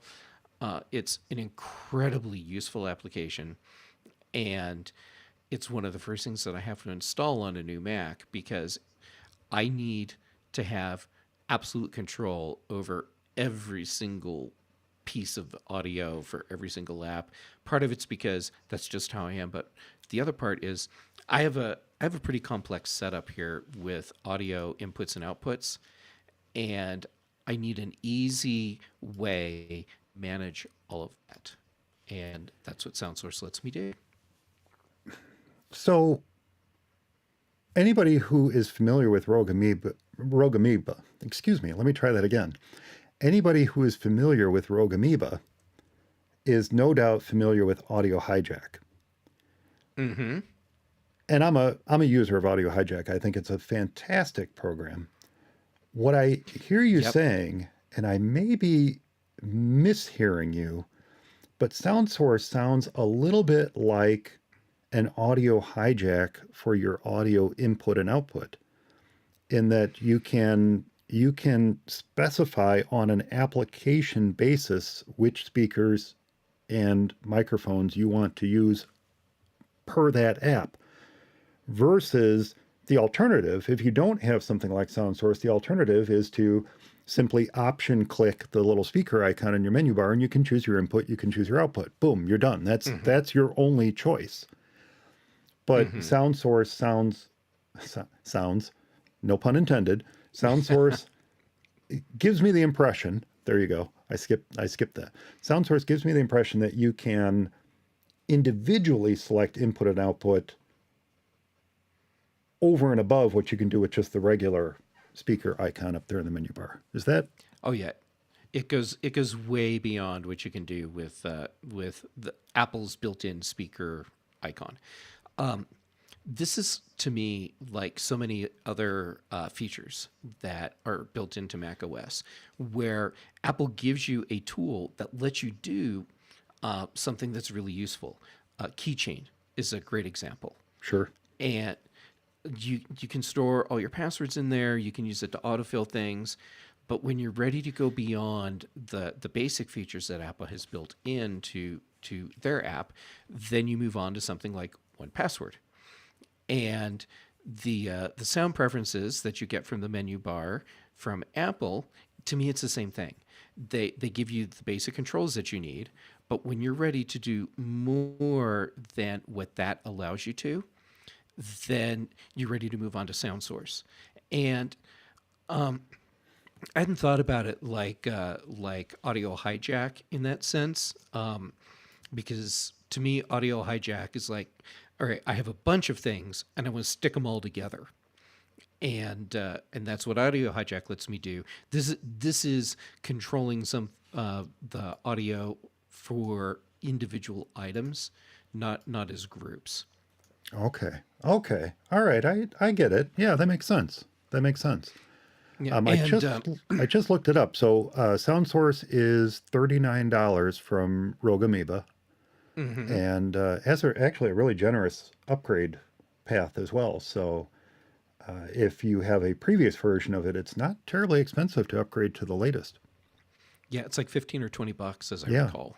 Yeah. Yeah, and they let you use it in demo mode, so it's so you have like a week or 14 days where you can use it without paying and see if it does what you need. Oh, And that's fantastic. yeah, it's one of those tools that for me is absolutely invaluable.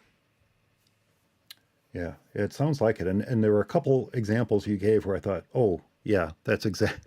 I need that. I need to get that. So yeah, I've always been impressed with Audio Hijack and have dutifully upgraded every time there was a new release. But SoundSource Mm-hmm. is not one I've given a run through on. So I might have to download that demo myself, and Oh, especially I on my think you definitely desktop need to Mac. download it. I think I need it on my desktop Mac more than I do on the laptop. Yeah. Well, there you go. Test it out. There you go. I have a feeling that you won't make it to the end of the trial before you've paid for it. You may be right. As I hear stated every time I go on to one of Mac Voice's holiday gift guides, you just made me spend more money, Jeff. It's this is the way. This is the way. This is Yeah. the way. But okay, yes, I end up making people spend money, and sometimes more money than they really want to.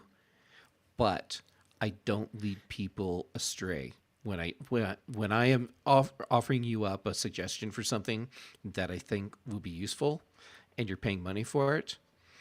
It's because it's actually going to really be useful for you, and it's worth spending the money on. Yeah. Yep. Absolutely. I'm not going to waste your money, is what I'm saying. Well, and you've put the effort into deciding if it's something worth recommending. Yeah, and I've already paid for it, Yeah. so I have put my money where my mouth is, as they say. Well, how about another listener question? Okay. This one's a little bit more complicated. I have three suggestions for our listener Leslie. She wrote, "We are going to England." Now, this came in last fall, I should say. So this is not a current trip that she's taking. "We are going to England to visit our oldest daughter and family in December. We want to be able to access the photos via my husband's iCloud or Apple account from one of their Apple computers. Can we do this, and how?" Absolutely. Absolutely, you can. And as I said, I came up with three potential solutions for her. Mm-hmm. It really does kind of depend on the purpose. Why are you logging in to iCloud? Are you logging to iCloud to merely show off pictures, or are you logging in to share pictures? What is it Mm-hmm. you're looking to accomplish? And I don't know the answer to that in her question, in the context of her question. So my first assumption is that they're looking to share photos. That would be what I would want to do if I'm visiting family in England and I Mm-hmm. have a bunch of photos from, family events here in the States, and I want them to see them. I may I may want to actually give them copies. So that was my Mm-hmm. first assumption. Option one is if you want to give them copies, then I actually think it might be easier rather than logging into one of their computers. I think it might be easier to, from your phone, select the pictures that you want to give them because they don't have their computer with. Mm-hmm. So they're going to be doing this on their phone. Select the pictures that you want to share with them via photos on your iPhone, and then airdrop them. Airdrop them to their iPhone or airdrop them to their Mac. It's quick, it's simple, it's accessed through the share menu. So after you've bulk Mm-hmm. selected a bunch of pictures, just click share. Make sure you're on the same Wi-Fi network. Going back to your point earlier, Yes. make sure you're on the same Wi-Fi network. I Well, you don't even I need to make sure you're on the same Wi-Fi network because It'll work with what Bluetooth, right? happens when you do AirDrop, it uses Bluetooth to do the handshake, and then it creates its own discrete Wi-Fi network. And so See, it's actually going okay. device to device. I was just going to say, now that I say that, I'm not sure that you actually have to be on the same Wi-Fi network because I can remember times that I've airdropped without being on the same network. So that's how it works then, huh? So it uses Mm-hmm. Bluetooth to Yeah, handshake? it does a handshake. Yep, Okay, and then it will create a temporary device to device Wi-Fi network. that's awesome. And it's fast. AirDrop is It's super, fast. super fast, and it plops them right into their photos library. Now Yeah. that might be the only issue. Maybe they don't want their photos library filled with a bunch of pictures that you're sharing with them. Maybe they want them Before elsewhere on their Mac. before you go on, another thing about doing AirDrop is that it's so easy and common for us to say, "Here, let me just text these to you." You All don't right. want to text when you're in that situation because there's automatic compression applied to the images when you text them, so you don't get the full quality image. When you airdrop, you always get that full quality image. You get the full quality image, you get it quickly. I had someone text me a short, literally short video that they shot the other day, and it probably took 10, 15 minutes for it to get to the point where I could finally download it. Granted, this person was not in the same room as me. AirDrop was not an option, but we probably could have come up with a better way to share that short video than sending it via texting. And Oh if you're yeah. overseas, and you're in England and you do not have a plan that allows for international roaming, or you didn't SIM swap when you got there to a local plan, it can get expensive really quickly. So Oh yeah. that's something to watch out for as well. So AirDrop is always the best choice, I would say, when you just want to share pictures with someone. I like that idea. Now, the other option, of course, and I think you might have been going this way, Jeff, is you can access the iCloud account from any web browser. You just have to open up a web browser, probably Safari, but it works well with Firefox as well. I'm sure it works well with Chrome. Yep, I've done it with Edge, which is Chromium based. Edge is Yeah, great no problems. as well. Yep. If I actually these days I kind of prefer Edge over Chrome, but my browser of choice is Firefox, and it works great with all of them. But you just visit the website iCloud.com. Now, my initial suggestion on that is to not use their browser as is. I would suggest either logging into a guest account on their Mac, or even easier, switching to private browsing. That would be the first step to take. So if you're in, I know what the keystroke is. If you're in Firefox, it's Shift Command P to go into private browsing mode. It's Shift Command N in Edge and Chrome. And Safari, I don't know off the top of my head, but I know you can go to the file menu and say New Private Window. It's probably Shift Command N as well. I'm not sure. Probably. I'm not using Safari, and not because I don't like it. We can talk about why I'm not using Safari at some point if you want, which actually we probably should, because there's one specific plugin, and I believe you can use it too in Firefox. Okay. All right. Well, we'll talk about that. Okay. Let's talk about that after Leslie's question then. That I'm intrigued now, because I don't use Safari as a matter of course. It's just not my favorite browser. I really enjoy the functionality and flexibility of Firefox, and the fact that it's standards based, and the fact that it's open source. I mean, these are all things that are near and dear to my heart. So that's why I tend to lean towards Firefox. But Safari has never steered me wrong. It's just not my browser of preference. Sure. Anytime I do browsers anything work- Apple related, I do through Safari. Everything else is Firefox.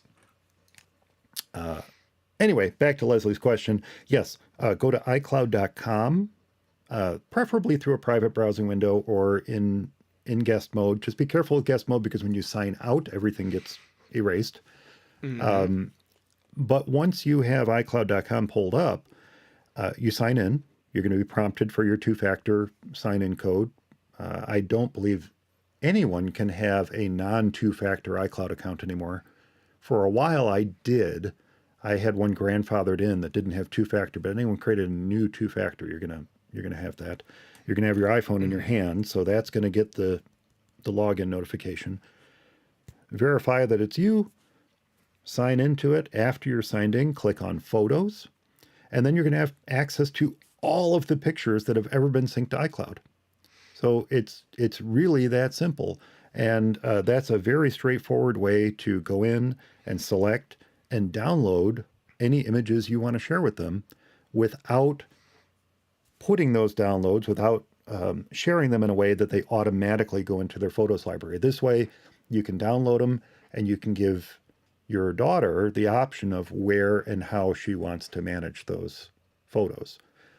So I think Maybe that's a little less straightforward than AirDrop, but it certainly works, and it gives you a little bit more flexibility when it comes to how they want to manage the photos after you've given them to them. Anything to build on that, Jeff? How about a shared album? That's my third suggestion. Do you want to Okay. take it?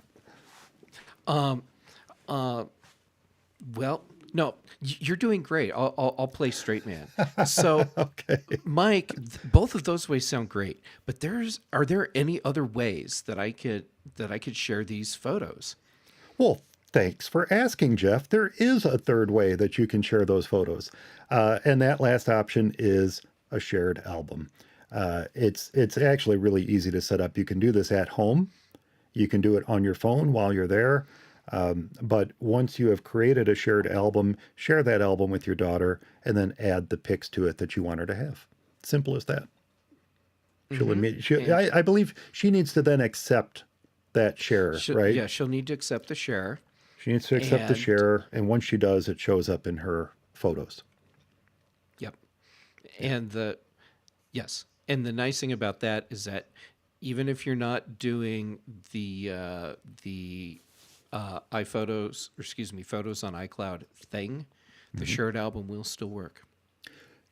Actually, that's an excellent point, and I didn't mention that to Leslie. If you want to share pictures with someone and you are not currently syncing your photos library to iCloud, and I have two photo libraries on my desktop Mac. I have one for all the pictures that come off my DSLR, which I don't need or want shared or stored in iCloud. And then I have a second, the system photo library, which is where all the pictures from my phone go to. So when I want to go into one or the other, here's another tip for everyone. If you have more than one photo library and you want to change which one you are viewing in Photos, hold down the Option key as you launch Photos, and you'll be presented with a lovely little dialog box that asks you which photo library you would like to open. And you can open any previous photo library that you have on your Mac, and it will remember the most recent selection. So in my case, when I hold down Option, I see the System photo library, and then the other one I purposely named DSLR photo library so I can easily pick it out in the list. And when I want to offload pictures from my camera, that's the one I fire up.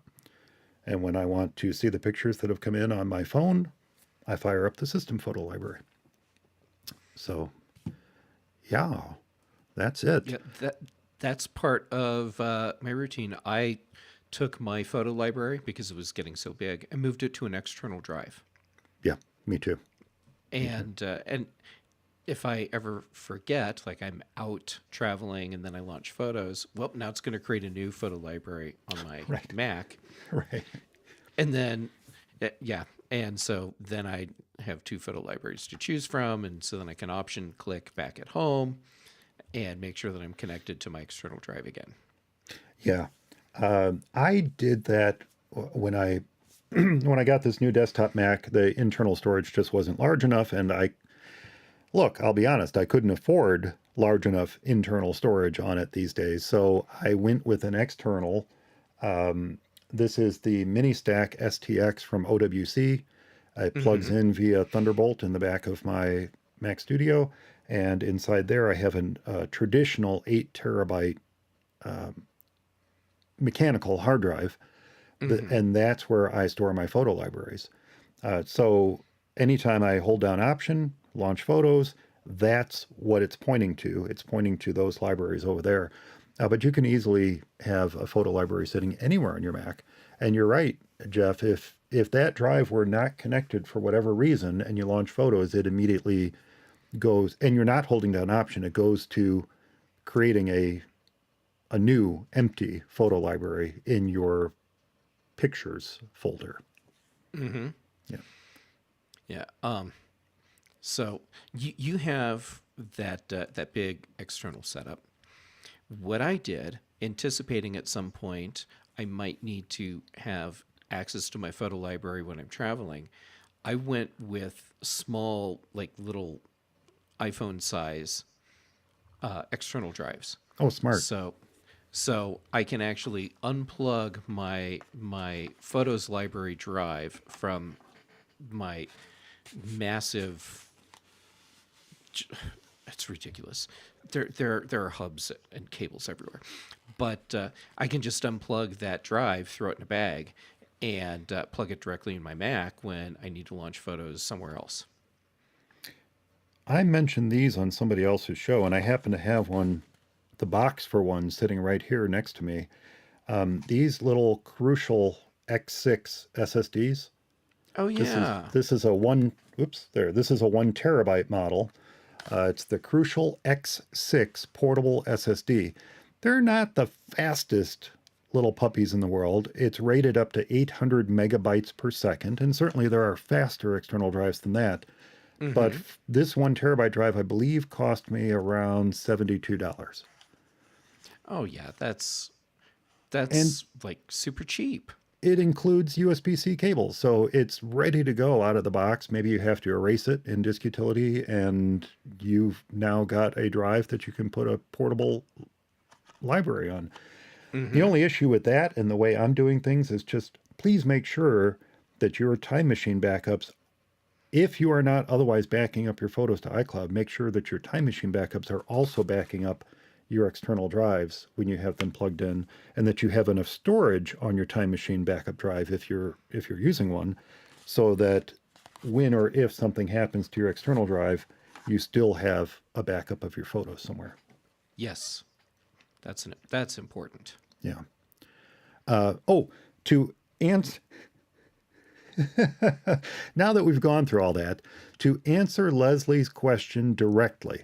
So, what was her question? Her question was specifically, let me go back to it here. We want to be able to access the photos via my husband's iCloud or Apple account from one of their Apple computers. Boom. Let's take that question at face value. With all the options that we gave her, the best option then is option two, to do it through the web browser. Mm-hmm. Log onto the computer, open up a browser, open up a private window, go to iCloud.com, and then you can either show them the photos that you want to show them or select and download pictures that you want to share with them directly from your iCloud account via a browser. And that, again, that's the question she asked. So I wanted to make sure to answer that. When you're done, if you're not using a private browsing window, just be sure to sign out. Mm-hmm. Yep. Well, Jeff, any more tips from you today?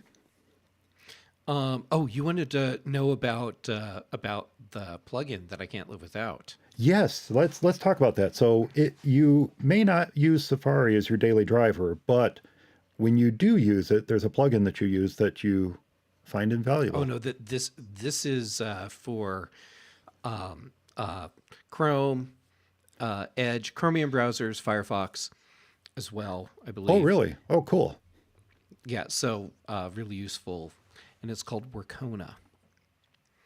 And so here's the deal: you are using tabs and probably have some tab groups set up, and Just a few. and just a few.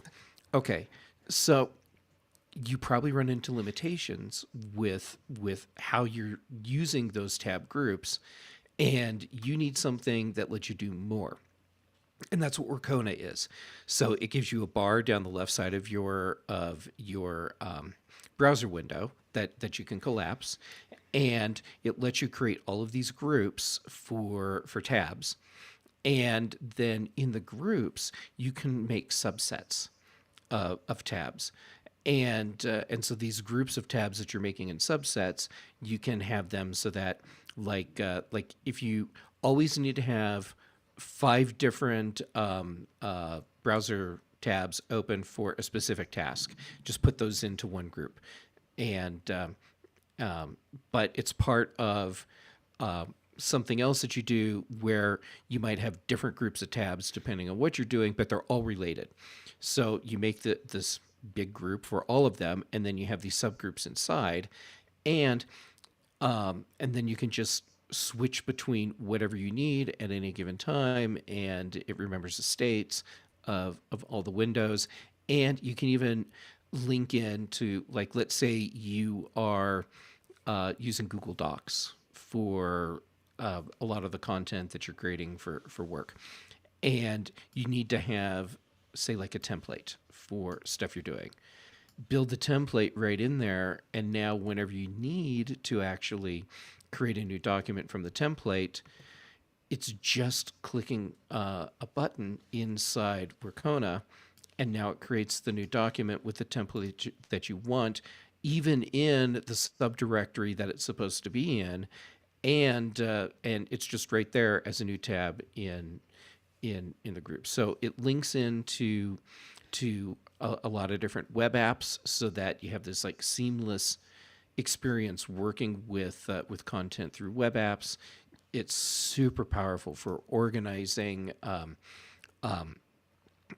browser tabs, and it will also sync between different browsers and computers because you have your own Workona account, and so in my case, I have my Workona tabs that I'm looking at on my Mac. When I transition to my new Mac, I just logged into Workona on the in Edge on the new Mac after I installed the plugin, and literally every tab that I had on the old Mac was open and right there.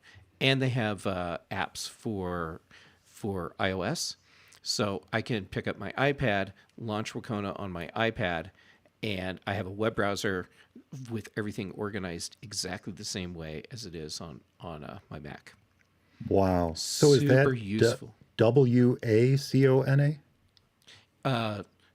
Hold on, let me look. It's WORKONA.com, Workona.com. And they have a free version, which is, I mean, it's powerful, but it doesn't give you a lot of tab groups. And then they have a paid version, which I'm absolutely paying for because I use the crap out of this. That sounds incredibly useful. As I mentioned, I use Firefox all the time.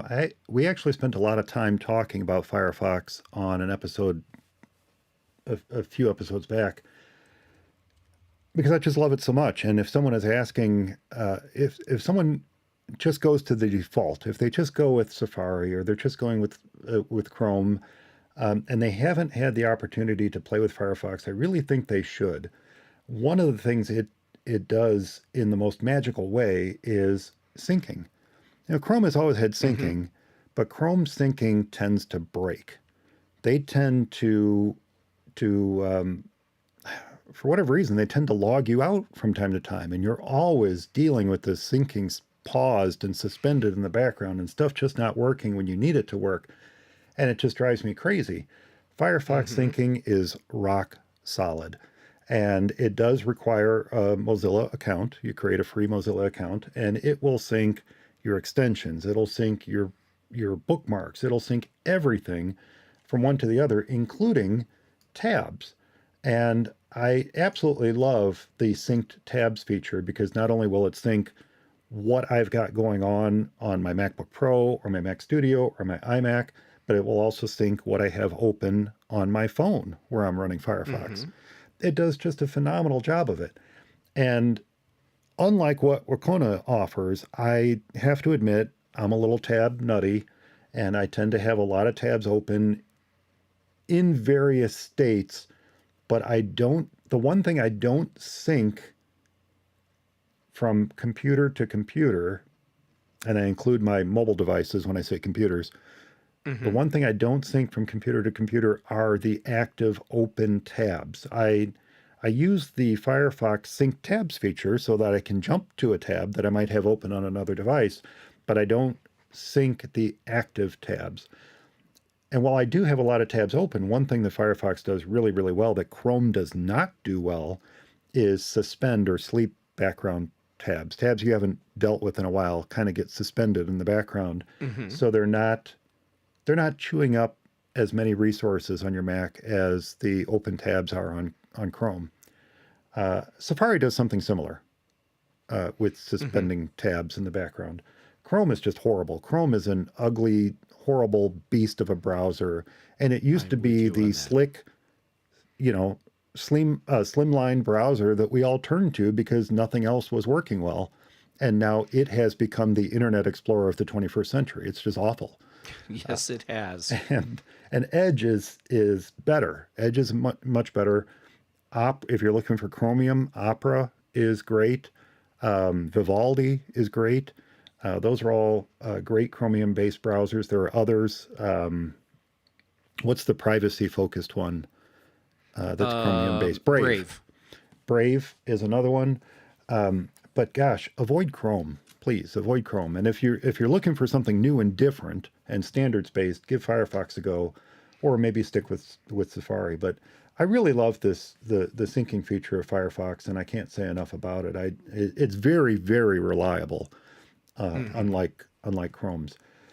But grouping my tabs is something I probably need to start considering, especially as I do what I'm doing, to have tabs that are related to Macstock, tabs that are related to the podcast, tabs that are related to work functions. Being able to group them together with something like Wacona is something that's not in my workflow.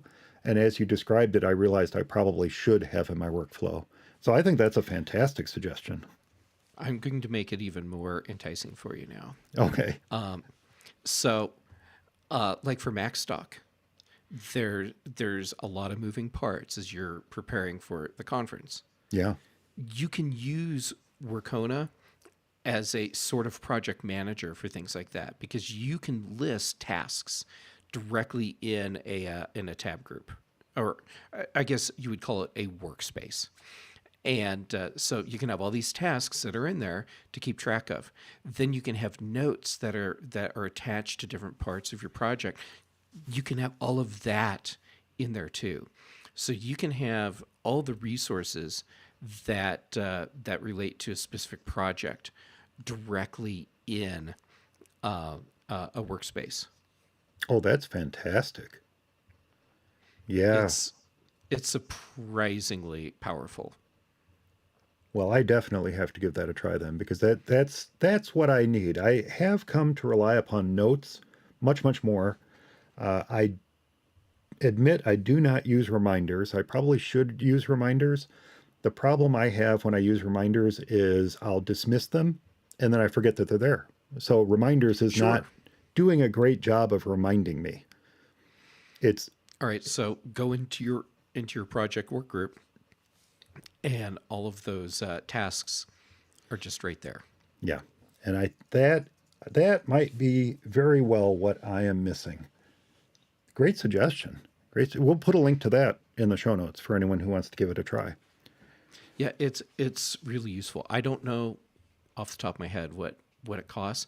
I want to say it's like $100 a year for the paid version. Hey, look, if it can save you time and it can save you effort, and if you're using it for business, if it can save you money, that $100 spread out over 12 months very easily is made up. Yeah, I mean, whatever I'm paying, and as I'm saying it, I'm pretty sure it is $100 a year.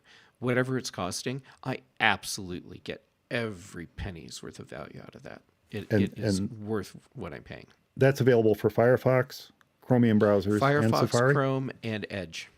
Oh, not It's Safari. not available for Safari, and although they have continued to try to figure out how to make a version that'll work on Safari, there are limitations that Apple has in place with hooking into applications that prevent Workona from being able to do some of its key functionality.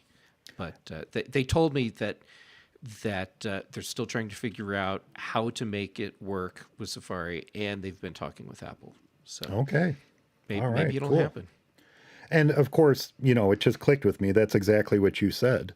You said there's one reason you don't use Safari on a regular basis. And it's because of Workona. It's because of Workona. Mike is smart. That's why you have a conference. That's why you have podcasts. It's because you're smart. It's why I surround myself by smart people like you, Jeff.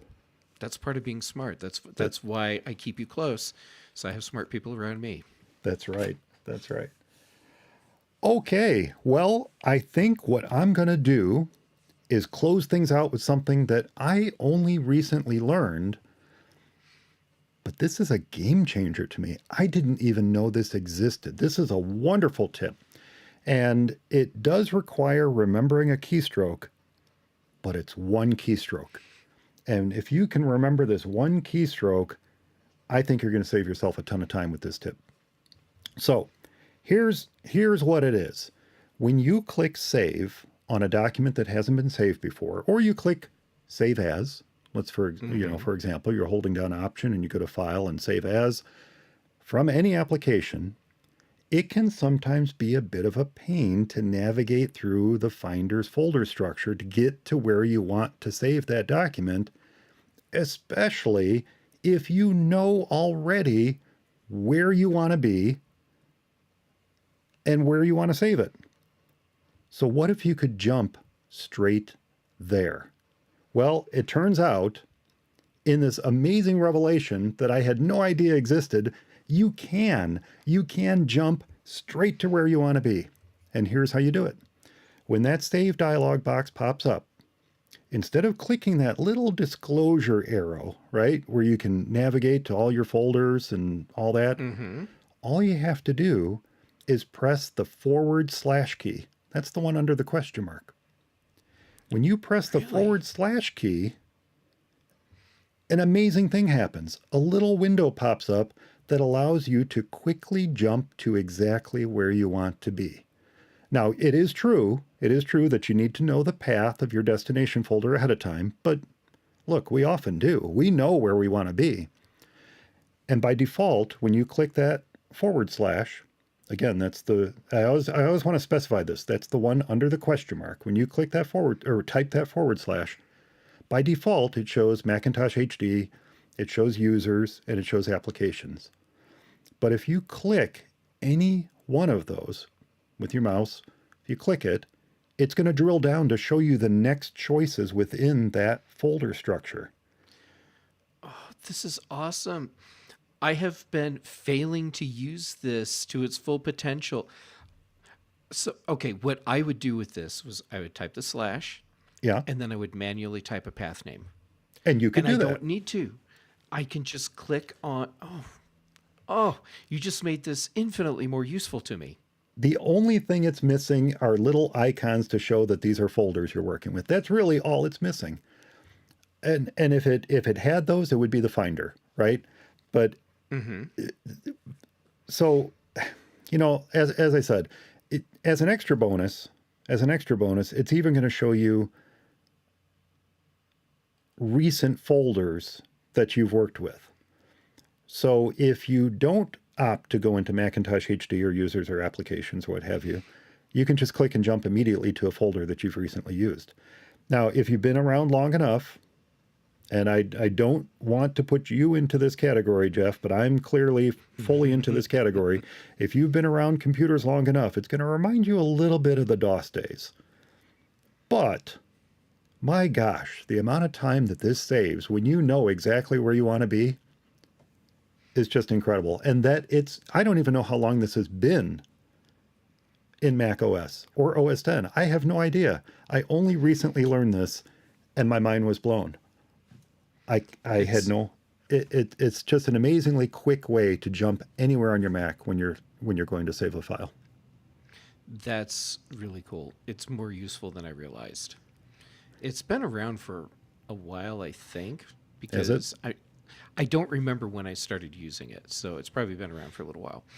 But I have not been using it to its full potential because seriously, I would just type a path name, or I would have a path name that was already in the clipboard, and I would just paste it and hit return.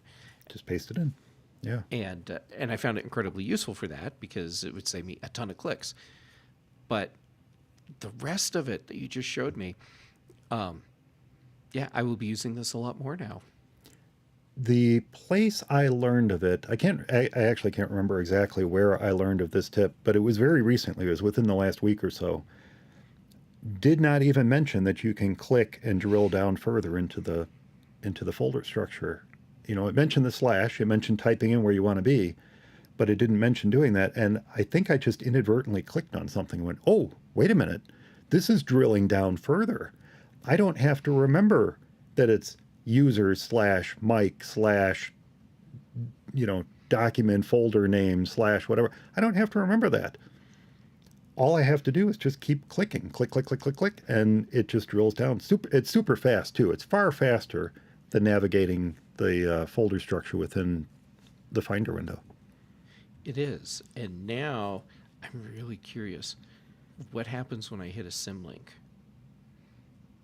Because I'm about to find out.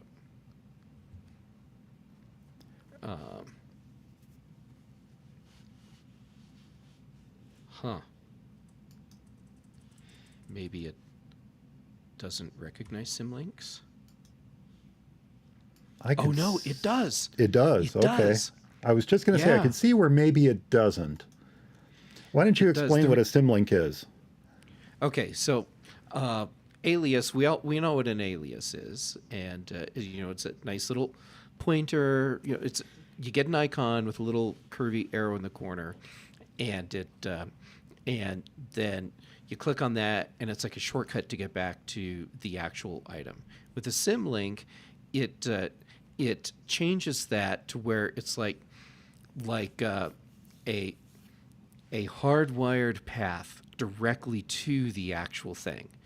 And where symlinks are handy is when something in the system or an application needs something, it expects something to be in a very specific place physically there, and it's not really there. It's somewhere else. You create a symlink, and now it and I'm really kind of simplifying this a lot, aren't I? It tricks the application or the system into thinking that the item is physically there and not just simply a pointer to where it really is. And for me, the specific reason I went to look for a symlink is because with the changes that Apple's made with the operating system, cloud storage services like Dropbox have had to move where content is stored on your hard drive, but so it's in a hidden folder now. But you still want it to appear to you as a person as if it's still where it was. But the way the system works, it can't just be an alias. So you need that hard line directly back to it, and that's what the symlink is. And so I went and looked in this list of stuff that shows up when I'm in /user/Jeff, and Dropbox is showing up. So I click on that, and the symlink took me directly where it's supposed to. So yes, That's awesome. this trick that you just gave me works perfectly with symlinks. That's awesome. awesome. It reminds me a little of a tip I have shared on the show before, and that is when you're in an open or save dialog box, you can drag a folder into that. If you have another window open, or let's say you have a folder on your desktop, and when you go to save as, it automatically goes to your documents, and you need to be on your desktop, and you got to go up and then down into documents and find it. Well, if you can see the folder on your desktop, you can just drag it into that save dialog box, and it says, oh, okay, that's where you want to be, and it drops you into that folder, which is awesome. I love that. And the other thing you can do is, I also want to make sure I get the right name for this. Apple started hiding the little icon next to the folder name in the window. When you're in a Finder window, the disclosure thing, right? It's not a disclosure. It's that little blue folder that you see next to the name of the folder that you're in. And if you hover over it, it shows up. But you can also turn them on all the time. And I thought it was a Finder setting. Yeah, I thought it was Finder settings. I'm looking now too. Sidebar. Icon. No, not icon preview. I don't remember what it's called. There's a name for that little folder when you have a Finder window open. There's the name of the folder that you have open at the top of the window, and in pre-Monterey or pre-Ventura, there would be a little blue icon next to that all the time. Well, they hide that by default, and if you hover over it, it'll show up. But if it's there, you can also drag that little icon into an open or save dialog box, and it will go straight to that folder that you have open in a Finder window. So my mind went to, can I drag a folder into this new way of navigating in a save as dialog box that I open up by pressing the /? And I realized I don't need to, because you can drag a folder into there anyway. You don't have to press / and then drag it in. So it was a moot point, but it does kind of tie into it. It's very handy to be able to drag a folder or drag that little icon in. I know the name of this. I can't find it now. I looked it up at one point. All right, give me a second here. Isn't that funny? Because you'd think this is something we would both know, and I am not. It's a weird little name. It's not under view options. View. Someone is yelling at their computer right now. I know. Okay, I don't have it in there. I wonder if it's in. This is not going to be in the final show, by the way, as we search around for this. Episode notes, let's see. We did Tip of the Macberg. When did we do that one?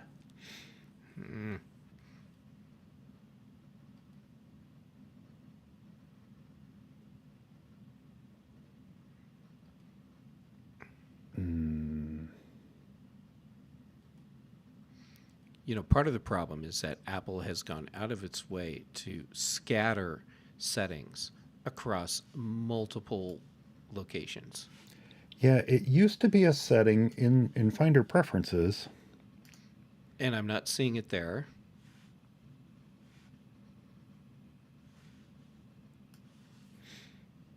So is it under... Where else would it be? It would be under General, perhaps? No? Yeah, and I looked under Finder View.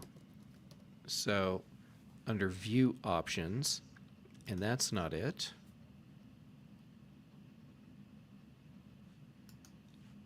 It's probably under something like Desktop and Dock. Probably something stupid like that. Now, where it makes sense for it to be is Finder Settings Sidebar. But it is not there. Yeah. I'm not finding it. And you know what? I do have it turned on. I have it turned on. I found the setting to turn on those little blue folders so they always show at the top of any Finder window. But now I can't find the setting to do so. And I believe I turned it on pre-Ventura. I turned it on pre-Ventura, and it was a terminal command, pre-Ventura. Oh, really? I'm pretty sure it was a... All right, well, we'll figure that out. In any event, when you have a Finder window open, at the top of that Finder window is the name of the folder you are in, right? And if you...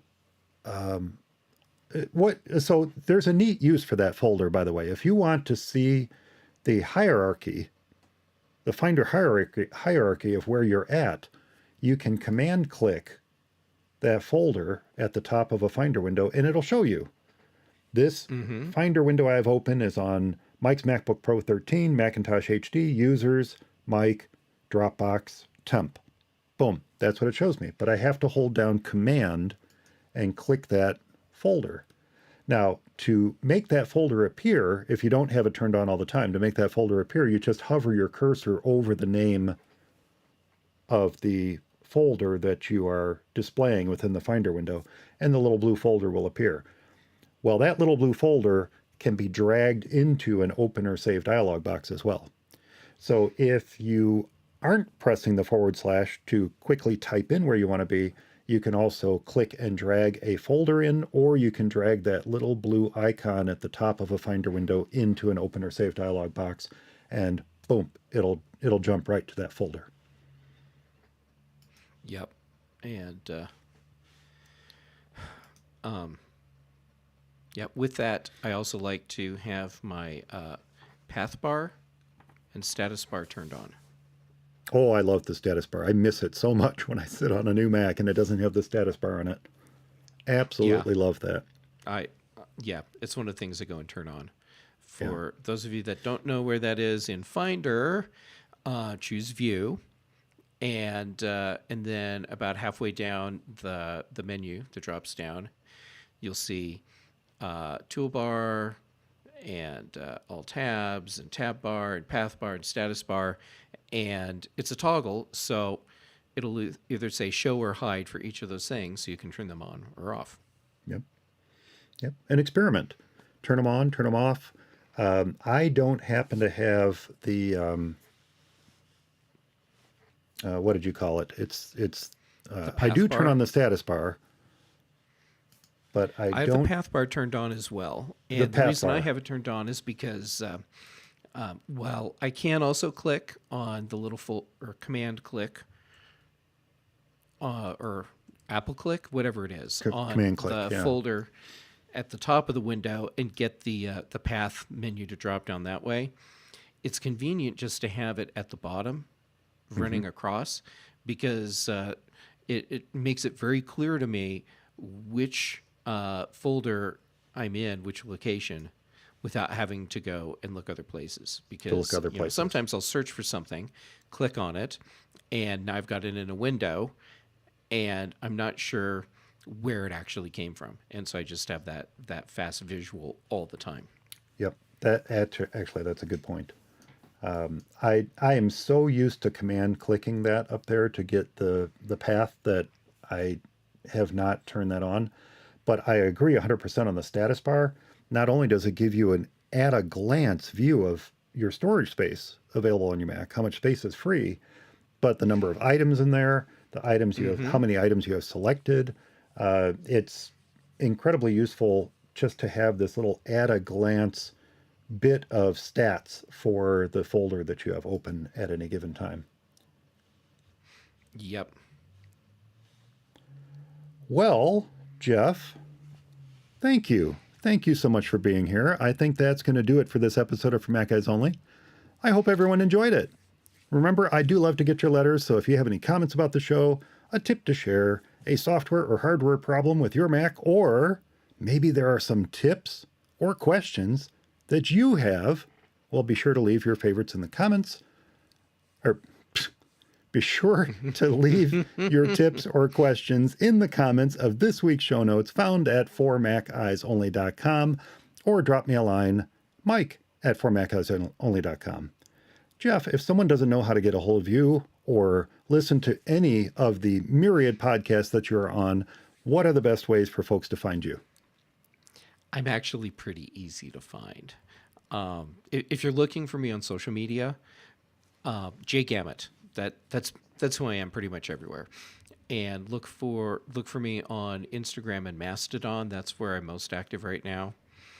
And if you decide to look for me on LinkedIn, I mean, I'm there. That's the one place where I'm Jeff Gamet, because there was some reason at the time, but whatever.